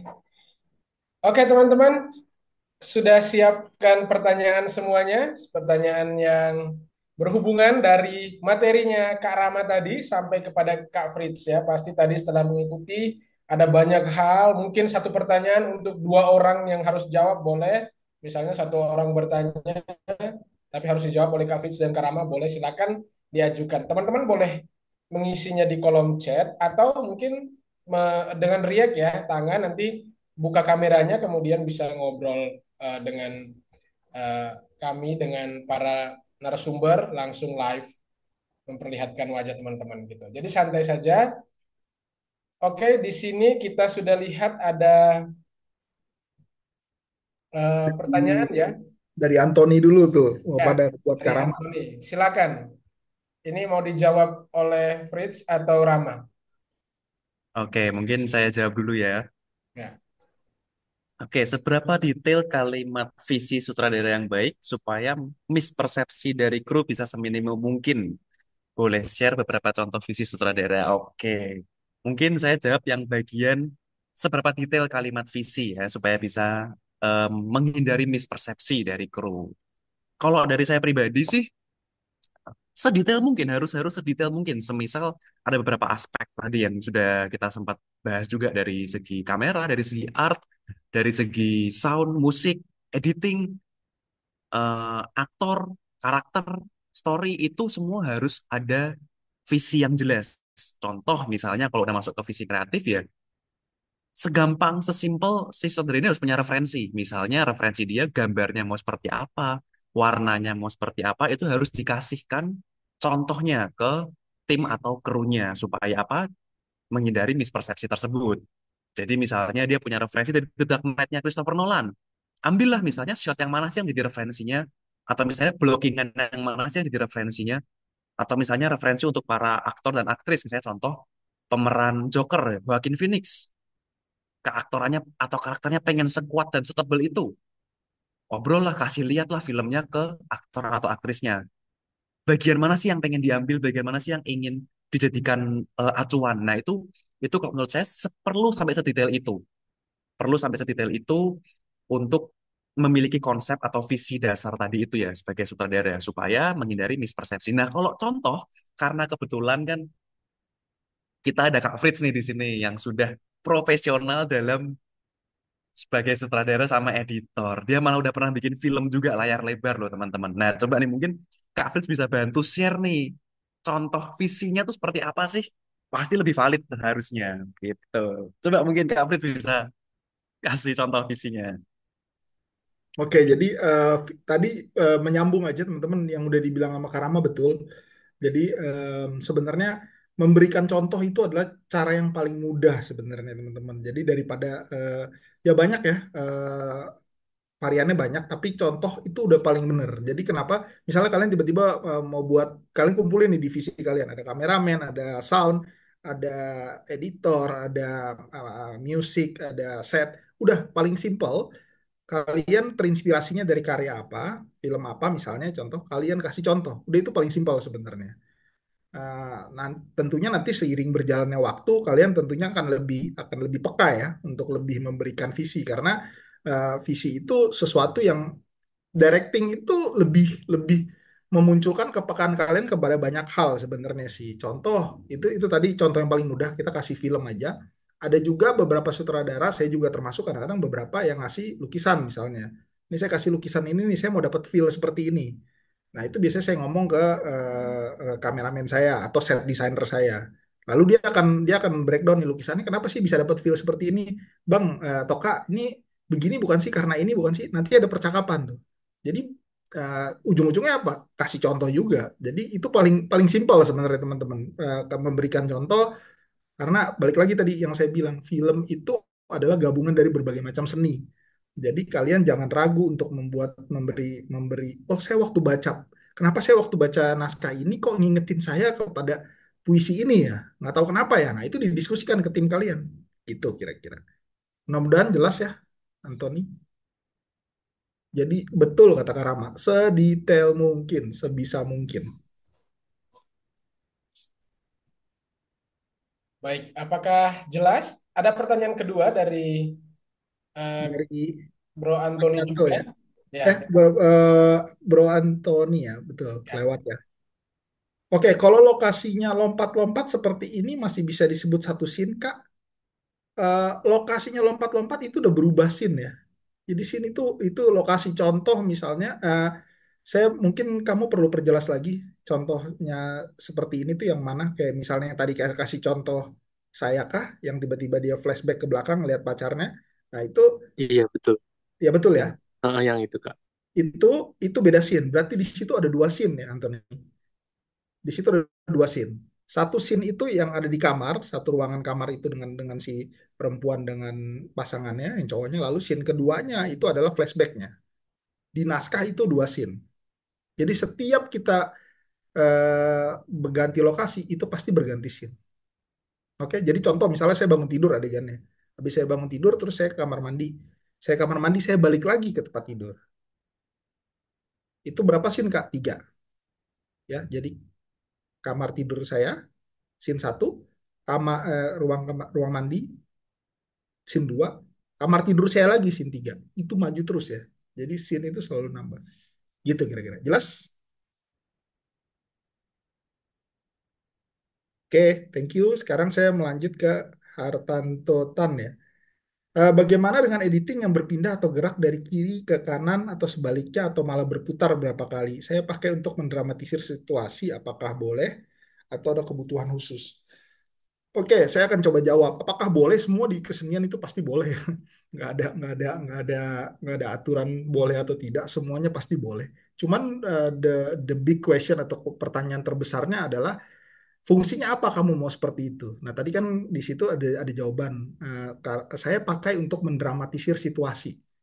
Berarti kamu ada maksud kan mau seperti itu kan? Mendramatisir suatu situasi. Nah, mendramatisir situasi ini pasti ada banyak caranya. Apakah ini cara yang terbaik? Itu tuh kamu yang bisa jawab sebagai sutradara misalnya atau sebagai editor. Tetapi mungkin yang saya pengen garis bawain adalah bagaimana dengan editing yang berpindah atau gerak dari kiri ke kanan atau sebaliknya. Nah, ini sebenarnya eh, saya masih kurang jelas dengan apa yang disebut dengan berpindah dari kiri ke kanan atau sebaliknya. Mungkin Hartanto, kalau bisa audio atau open cam nggak apa-apa, diskusi aja lebih enak sebenarnya. Eh, atau mau dicat lagi. Cuman poin saya adalah bahwa di dalam sebuah editing, tadi kan kita ngomongin soal ada continuity editing ya. Kita nggak boleh gerakin kamera ke belakang misalnya dari garis imajiner yang sebelumnya. Nah, kalau kalian tiba-tiba mau ke belakang terus ke depan lagi hanya supaya mendramatisir sesuatu, it's very possible, sangat mungkin kok. Gitu. Sangat mungkin. Jadi jawabannya adalah sangat mungkin digunakan untuk mendramatisir sesuatu. Habis itu juga, nah, terus atau malah berputar beberapa kali. Berputar itu kalimat yang biasa digunakan untuk kamera ya. Karena kalau editing itu cut, jadi teman-teman bahasanya itu cut. Oke, saya lanjut dulu ke Hartanto. Bisa memperlihatkan emosi dua orang atau lebih secara langsung dari bahu kiri kanan melewati bahu misalnya. Nah, setiap kamera bergerak itu bukan editing ya. Setiap kamera bergerak itu berarti movement kamera. Tetapi kalau editing, disebut editing itu setiap cut potongan. Jadi ada potongan, kamu pindah kemana shot selanjutnya. Itu editing. Jadi kalau ini itu bergerak. Ya mungkin. Jadi pertanyaannya sangat mungkin, Bro Hartanto. Sangat mungkin sekali kamu ingin buat seperti itu gitu. Dan mungkin dari webinar ini atau dari sharing ini yang menjadi kelebihannya sekarang kamu tahu kenapa kamu mau melakukan itu gitu. Karena ada berbagai macam teorian yang tadi kamu udah belajarin. Mungkin ada yang mau ditambahin, Bro Rama, menyangkut directing di situ. Aman. Sudah sepakat sih saya dengan jawaban Kak Fritz ya.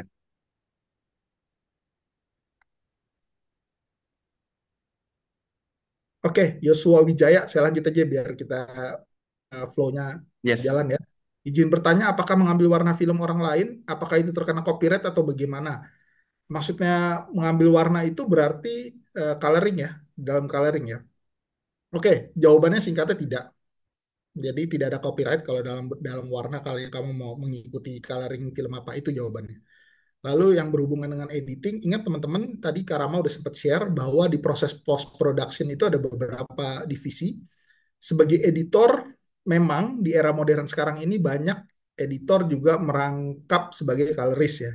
Tetapi kalau dalam industri profesional film, biasanya atau kebanyakan itu editor berdiri sendiri, coloring itu berdiri sendiri. Jadi coloring itu tidak ada di divisinya editing. Tapi untuk menjawab pertanyaannya, tidak ada harus izin kalau mengenai warna. Oke, ada pertanyaan lagi?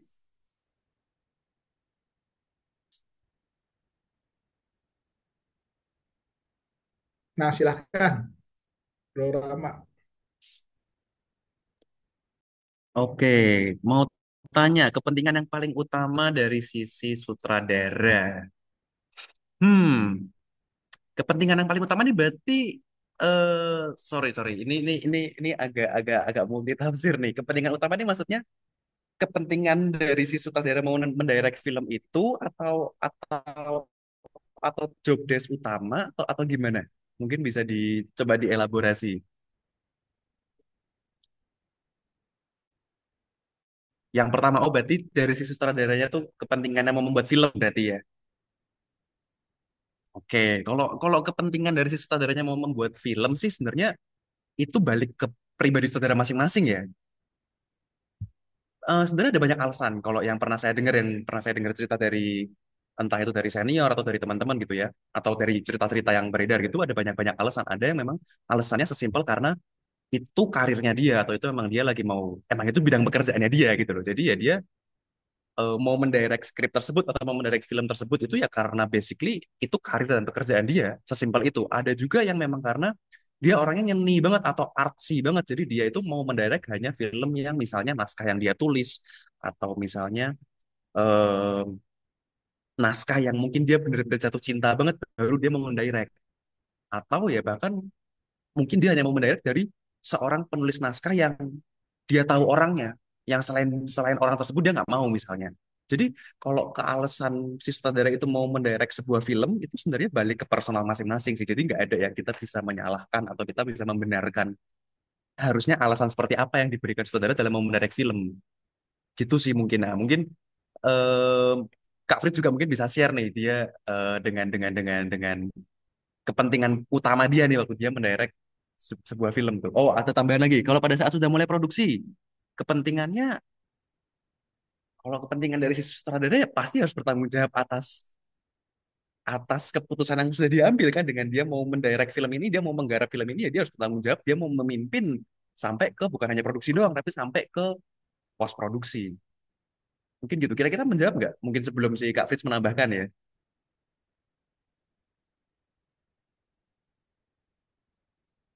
Atau mungkin boleh Kak Fritz sambil menunggu mungkin sambil boleh menambahkan juga kali. Share Eh, sedikit pengalaman oh, mungkin. eh, ya Hmm. tadi ini multi tafsir sih ya betul ya. Multi Iya. tafsir sekali nih yang maksudnya apa gitu loh. Jadi tapi udah yang dijelasin Kak Rama sih saya setuju bahwa kepentingannya yang paling utama apa, ada kepentingan ya tadi pekerjaan profesional, ada kepentingan dia mau mengekspresikan dirinya, tetapi yang paling utama kepentingannya menurut saya adalah sebagai director itu eh, menjadi gini, teman-teman, ini pandangan saya ya, bukan bukan karena setiap sutradara pasti beda. Pandangan saya itu adalah bagaimana jujur kepada diri sendiri sih sebagai director itu. Kalian itu, karena saya yakin kalau kalian ditunjuk sebagai sutradara atau kebetulan ya, waktu kemarin tuh ada pernyataan dari Kak saya lupa namanya lagi. Kak Vincent itu ngomong bahwa ada yang uniknya kalau misalnya di seperti ini ada yang ditunjuk ya. Udah kamu jadi produser, kamu jadi sutradara. Nah, itu tuh agak repot memang kalau udah begitu. Tiba-tiba tiba-tiba main tunjuk seperti itu memang agak repot. Cuman paling tidak eh, ya itu bisa jadi kepentingan kan. Itu bisa jadi kepentingan karena saya, saya ditunjuk gitu. Itu bisa juga. Oke, lanjut. Izin bertanya, waktu editing yang bagus untuk pembuatan film itu kapan saja ya, Kak? Malam hari sampai pagi. itu, itu kalau saya. Jadi waktu editing yang bagus untuk pembuatan, aku agak kurang ini mungkin Yosua bisa lebih detail ngasih taunya waktu editing yang bagus untuk pembuatan film itu maksudnya pengerjaannya atau apa ya? Saya kurang begitu. Mungkin nanti bisa ditanya. Bisa di ini. Ya, pengerjaannya kalau pengerjaannya saya lebih suka itu karena atau kalian punya ruangan yang memang studio soundproof ya. Karena kalau saya sih saya lebih suka yang suasana hening gitu. Cuman kan ini preferensi ya, tergantung dari kalian maunya seperti apa, nggak ada ini kok. Kalau saya lebih suka malam ke pagi biasanya karena lebih lebih hening gitu. Kak Fritz, saya lanjut ya. Yosua mudah-mudahan menjawab. Kalau misalnya masih ini chat aja atau audio aja. Kak Fritz izin bertanya untuk penggunaan one long shot seperti dalam pada film layar lebar atau short movie apakah harus disempurnakan lagi karena setahu aku seperti uncut scene dan hanya ditambahkan suara foley atau sebagainya. Oke, saya coba ini pertanyaannya ya. Mungkin Kak Rama bisa bisa chime in. Ini multi tafsir lagi ya. Coba saya jawab dari sebagai editor ya. Izin bertanya untuk penggunaan one long shot pada film layar lebar apakah harus disempurnakan lagi? Jelas pasti pada saat mengambil gambar ada pertimbangan dari sutradara, tetapi kita sebagai editor sebelum memulai syuting pasti akan bertanyakan kepada sutradara itu, kenapa ini tidak ada pecahan shotnya? Kenapa tidak ada shot yang lain? Kenapa kok pakai long shot? Jadi yang tidak cut. Kenapa harus seperti itu? Kamu harus bertanya sebagai editor ke sutradaranya, kenapa sih harus begitu? Kenapa nggak dibuat ini? Apa nggak nanti penonton bosen misalnya? Atau misalnya apa sih yang mau disampaikan gitu?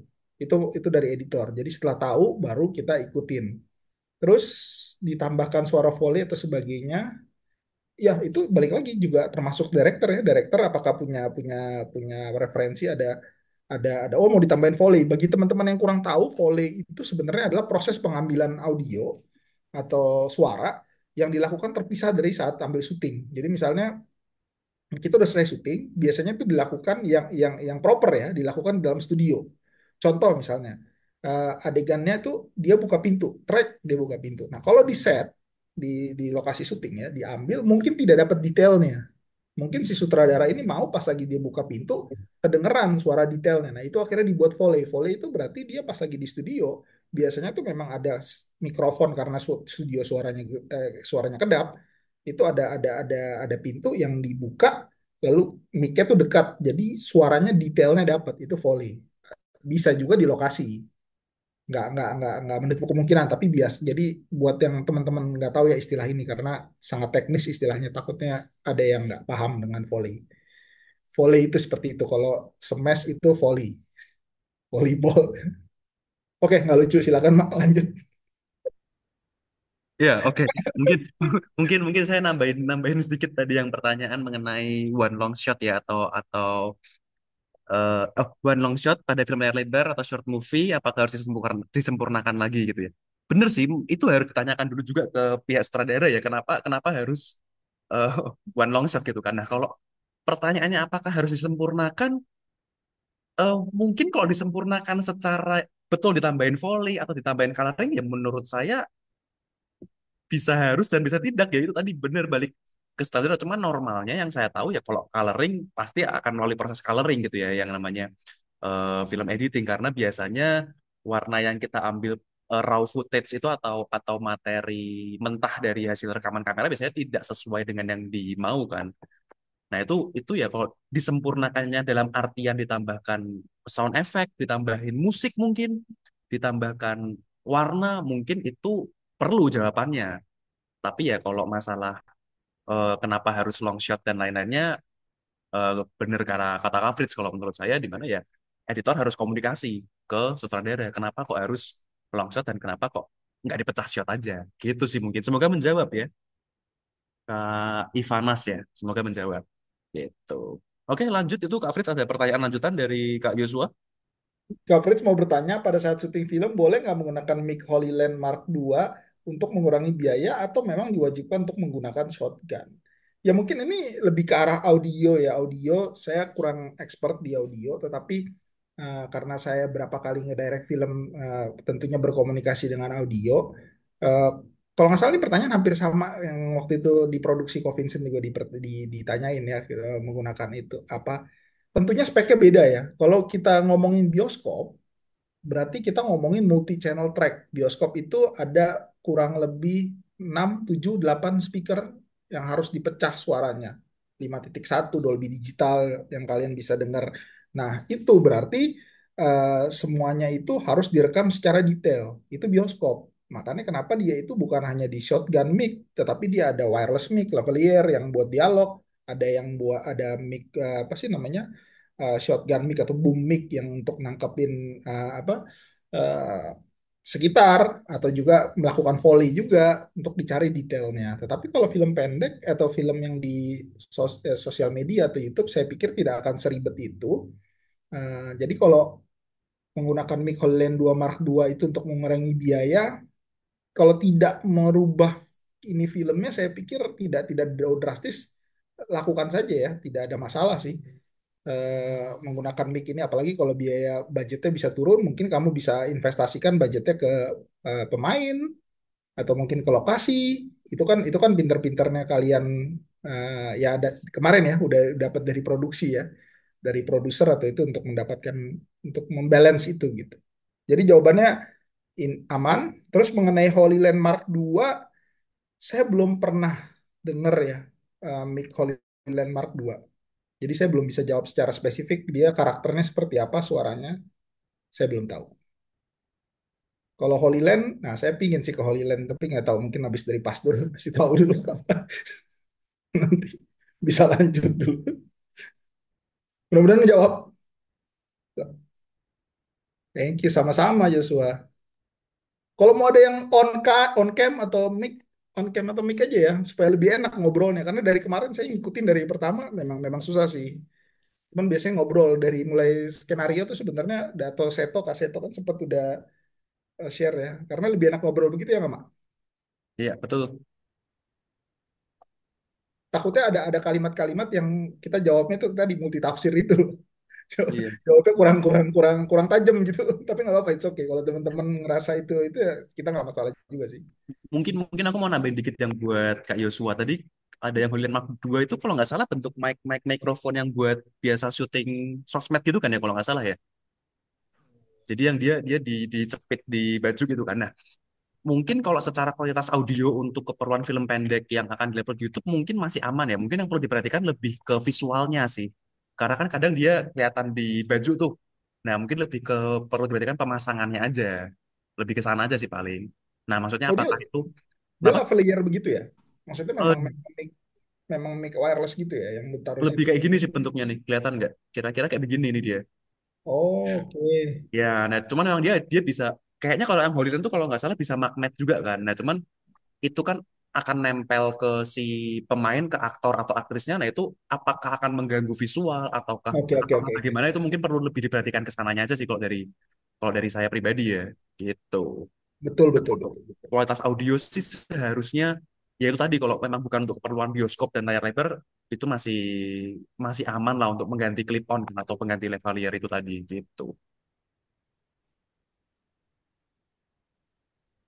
Gitu Kak Yusuf, semoga menjawab. Ada lagi kah teman-teman? Silakan jika masih ada yang mau bertanya. Atau mungkin Karama mau nyumbang lagu? Kalau nggak Random ada yang banget, bertanya. cuma Siapa tahu habis kamu nyanyi nanti ada yang bertanya ke Karama. Silakan teman-teman, kita masih punya waktu 6 menit lagi. Mungkin bagi teman-teman yang sudah mendaftar ikut kompetisi film pendek, kemudian mengalami kesulitan dalam proses editing atau mendirect film pendek tersebut, boleh langsung ditanyakan sekarang. Oke, ada satu pertanyaan lagi. Fritz, dalam sound designing untuk dialog apa saja teknik yang digunakan, wajib dubbing misalnya, terima kasih. Lagi saya tidak expert di bidang audio, saya hanya menjawab pengetahuan saya ya dari ini karena audio itu ada divisinya khusus sendiri. Tetapi yang perlu teman-teman ketahui bahwa dialog itu eh, it- jadi gini, kecenderungan bahwa namanya film independen atau film pendek itu dialog itu suka di nomor dua kan gitu atau dianaktirikan ya. Kalian fokusnya ke kamera yang bagus, gambar yang bagus gitu. Tapi ingat teman-teman, film itu kalau tidak ada konten yang mau diisi diomonginnya kurang jelas, itu penonton pasti ngeganggu.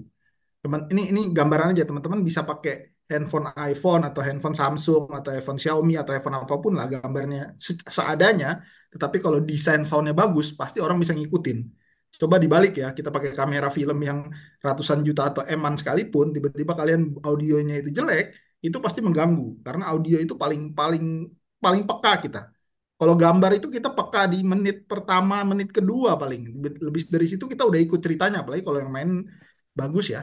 Jadi balik ke pertanyaannya, kalau soal dialog, teknik yang digunakan itu kalian harus bekerja sama dengan orang audio yang cukup oke ya, dalam artian dia punya pengalaman mungkin. Nah, tadi pemilihan mic-nya, teknik yang digunakan juga tadi ada yang pakai wireless untuk dialognya supaya tebal suaranya, ada yang pakai boom supaya bisa dapat apa namanya nuansa sekitarnya. Tapi kalian harus kerjasama sama orang itu, orang yang cukup oke lah di bidangnya, di bidangnya dia. Terus abis itu dubbing, wajib dubbing. Dubbing iya bisa digunakan, tetapi ingat cons-nya atau jeleknya dari dubbing adalah kalian akan kehilangan dimensinya ya, karena dubbing itu di dalam satu ruangan ada mic yang besar, eh, sangat bagus suaranya pastinya karena di ruangan yang terkendali. Tapi drawbacknya adalah kalian akan tidak terdengar real. Nah, kebetulan Kak Rama ini pernah main atau apa di sebuah produksi yang full dubbing ya. Betul ya Kak Rama ya? Full dubbing. betul. Itu nah itu perbedaannya mungkin dia ketahuan apa karena perbedaannya kalau teman-teman nonton itu kelihatan bahwa misalnya Kak Rama tuh adegannya ada di kamar nih. Di kamar. itu tidak akan terlihat terlalu real karena ruangannya kesan dialog itu apa mak kayak kayak kayak direkam ya gitu ya. Ya, kayak studio banget, tempelan banget. Iya, bukan masalah sync-nya sih. Sync-nya pasti bisa kalau kalau audio engineer-nya oke bisa bisa dising-singin aja. Eh, Cuman apa ya? Environment-nya. Betul, environment itu kerasa kayak nggak real kamu ngomong di ruangan gitu. Harus denger sih susah digituin. Oke, Ya, udah menjawab. mungkin mungkin nambahin dikit, mungkin bisa tonton kos kita di Maxstream itu buat buat sebagai contoh tuh yang masalah dubbing itu mungkin bisa bisa menjawab. Jadi ada perbedaan gimana Betul, film betul. kalau recordingnya real dan yang full dubbing itu. Apa judulnya? Kos kita di Kos kita Maxstream, yes. Extreme. Oke, lanjut. Kak, apakah jika syuting film boleh menggunakan HP Samsung dan iPhone karena untuk mengurangi biaya produksi? Oke. Ini kalau nggak salah yang nanya biaya produksi juga bukan tadi di atas. Iya betul. Ada Joshua, cari produser yang bisa memfasilitasi kamu. Jawabannya enggak ada.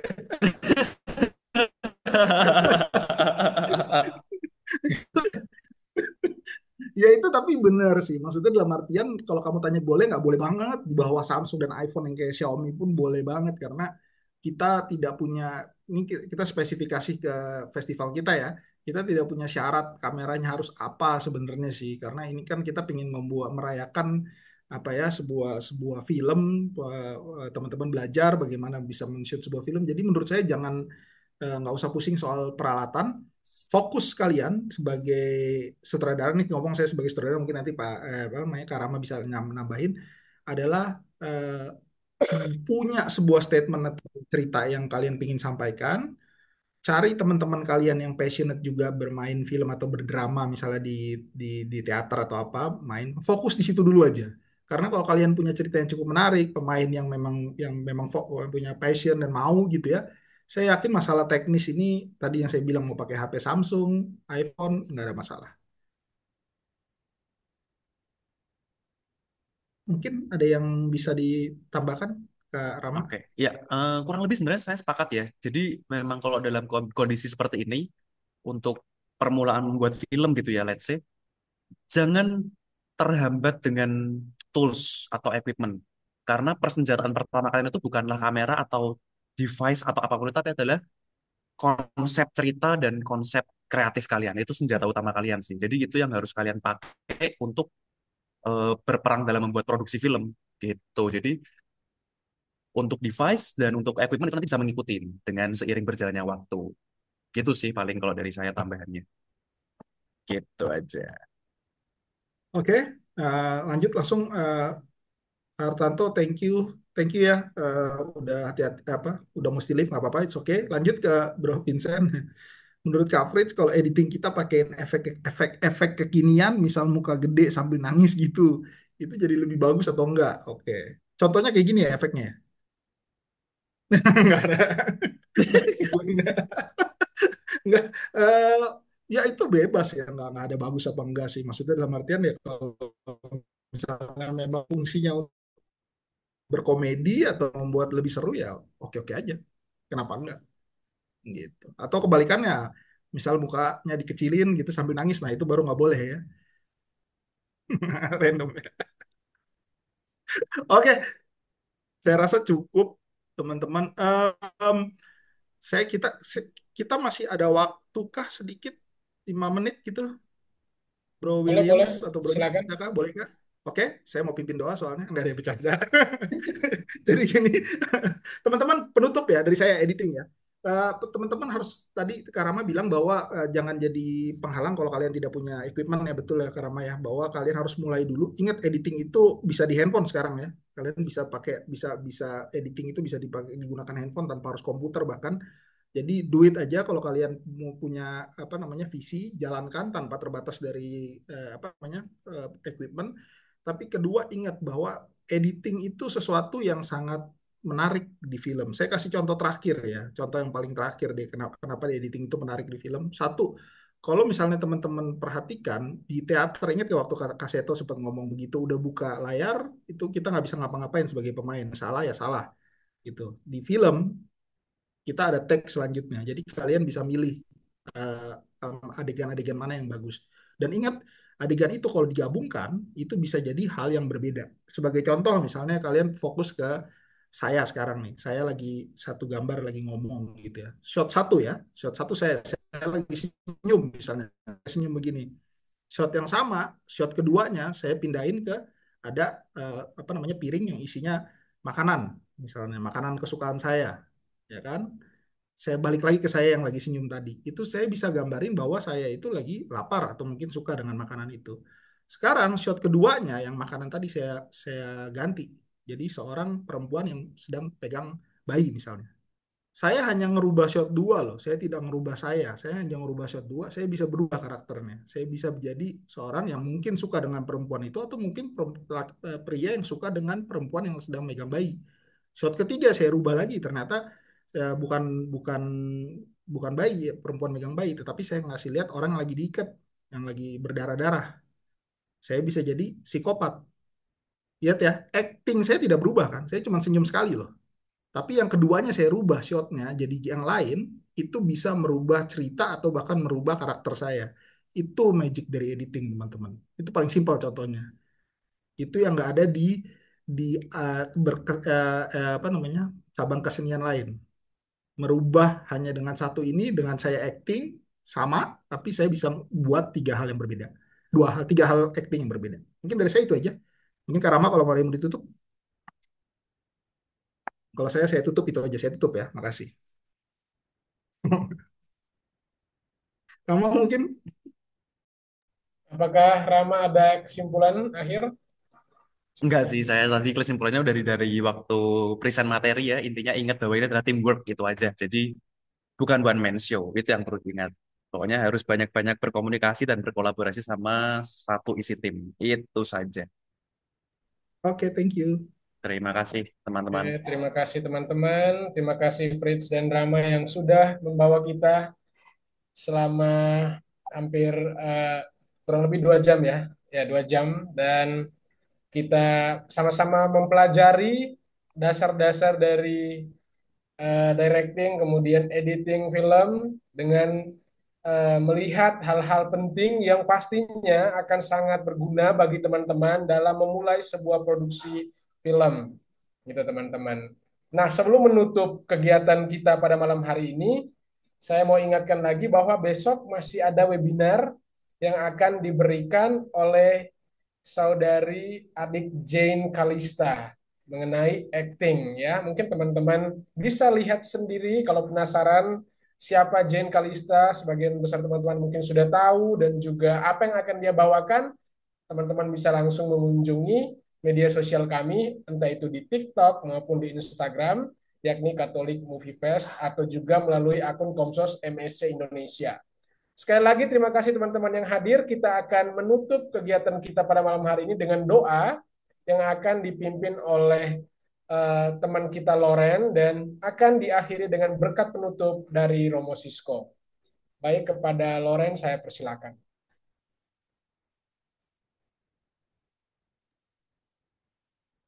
Oke, teman-teman, mari kita tutup webinar pada malam hari dengan berdoa, dengan tanda saat di dalam nama Bapa dan Putra dan Roh Kudus. Amin. Saat malam Allah Bapa dalam kerajaan surga, sungguh Tuhan kami bersyukur, kami berterima kasih Tuhan, karena kami pada hari ini boleh kembali Tuhan, mendengar webinar mengenai directing dan editing film Bapak. Terima kasih Tuhan atas segala waktu yang kau berikan kepada kami, biar kau berkati kepada para narasumber kami pada malam hari ini. Kau juga berkati teman-teman kami Tuhan yang telah hadir pada webinar malam hari ini, biar Tuhan atas dan segala apapun yang kami dapatkan di webinar pada malam ini Tuhan boleh menjadi bekal untuk kami dalam karya maupun dalam kehidupan kami. Terima kasih Tuhan, sekarang kami ingin melanjutkan kegiatan kami, ataupun kami ingin beristirahat, biar Kau berkati acara kami maupun istirahat malam kami, sehingga kami boleh beristirahat dengan baik dan boleh melakukan aktivitas kami dengan baik. Sehingga besok Tuhan kami boleh kembali bangun dari tidur kami, sehingga kami boleh beraktivitas kembali Bapak. Tuhan ini Tuhan, kami haturkan dengan perantara Tuhan kami Yesus Kristus yang hidup dan berkuasa kini dan sepanjang segala abad. Amin. Di dalam nama Bapa dan sebelum itu, kita akan terima berkat dari Romo Sisko. Boleh Romo Sisko memberkati kami semua. Tuhan bersamamu. Dan bersama Roh Harum. Allah yang Maha Kuasa memberkati kita sekalian, memberkati karya, pekerjaan, pelayanan, dan juga semua orang-orang yang terlibat dalam pewartaan multimedia Dalam nama Bapa dan Putra dan Roh Kudus. Amin.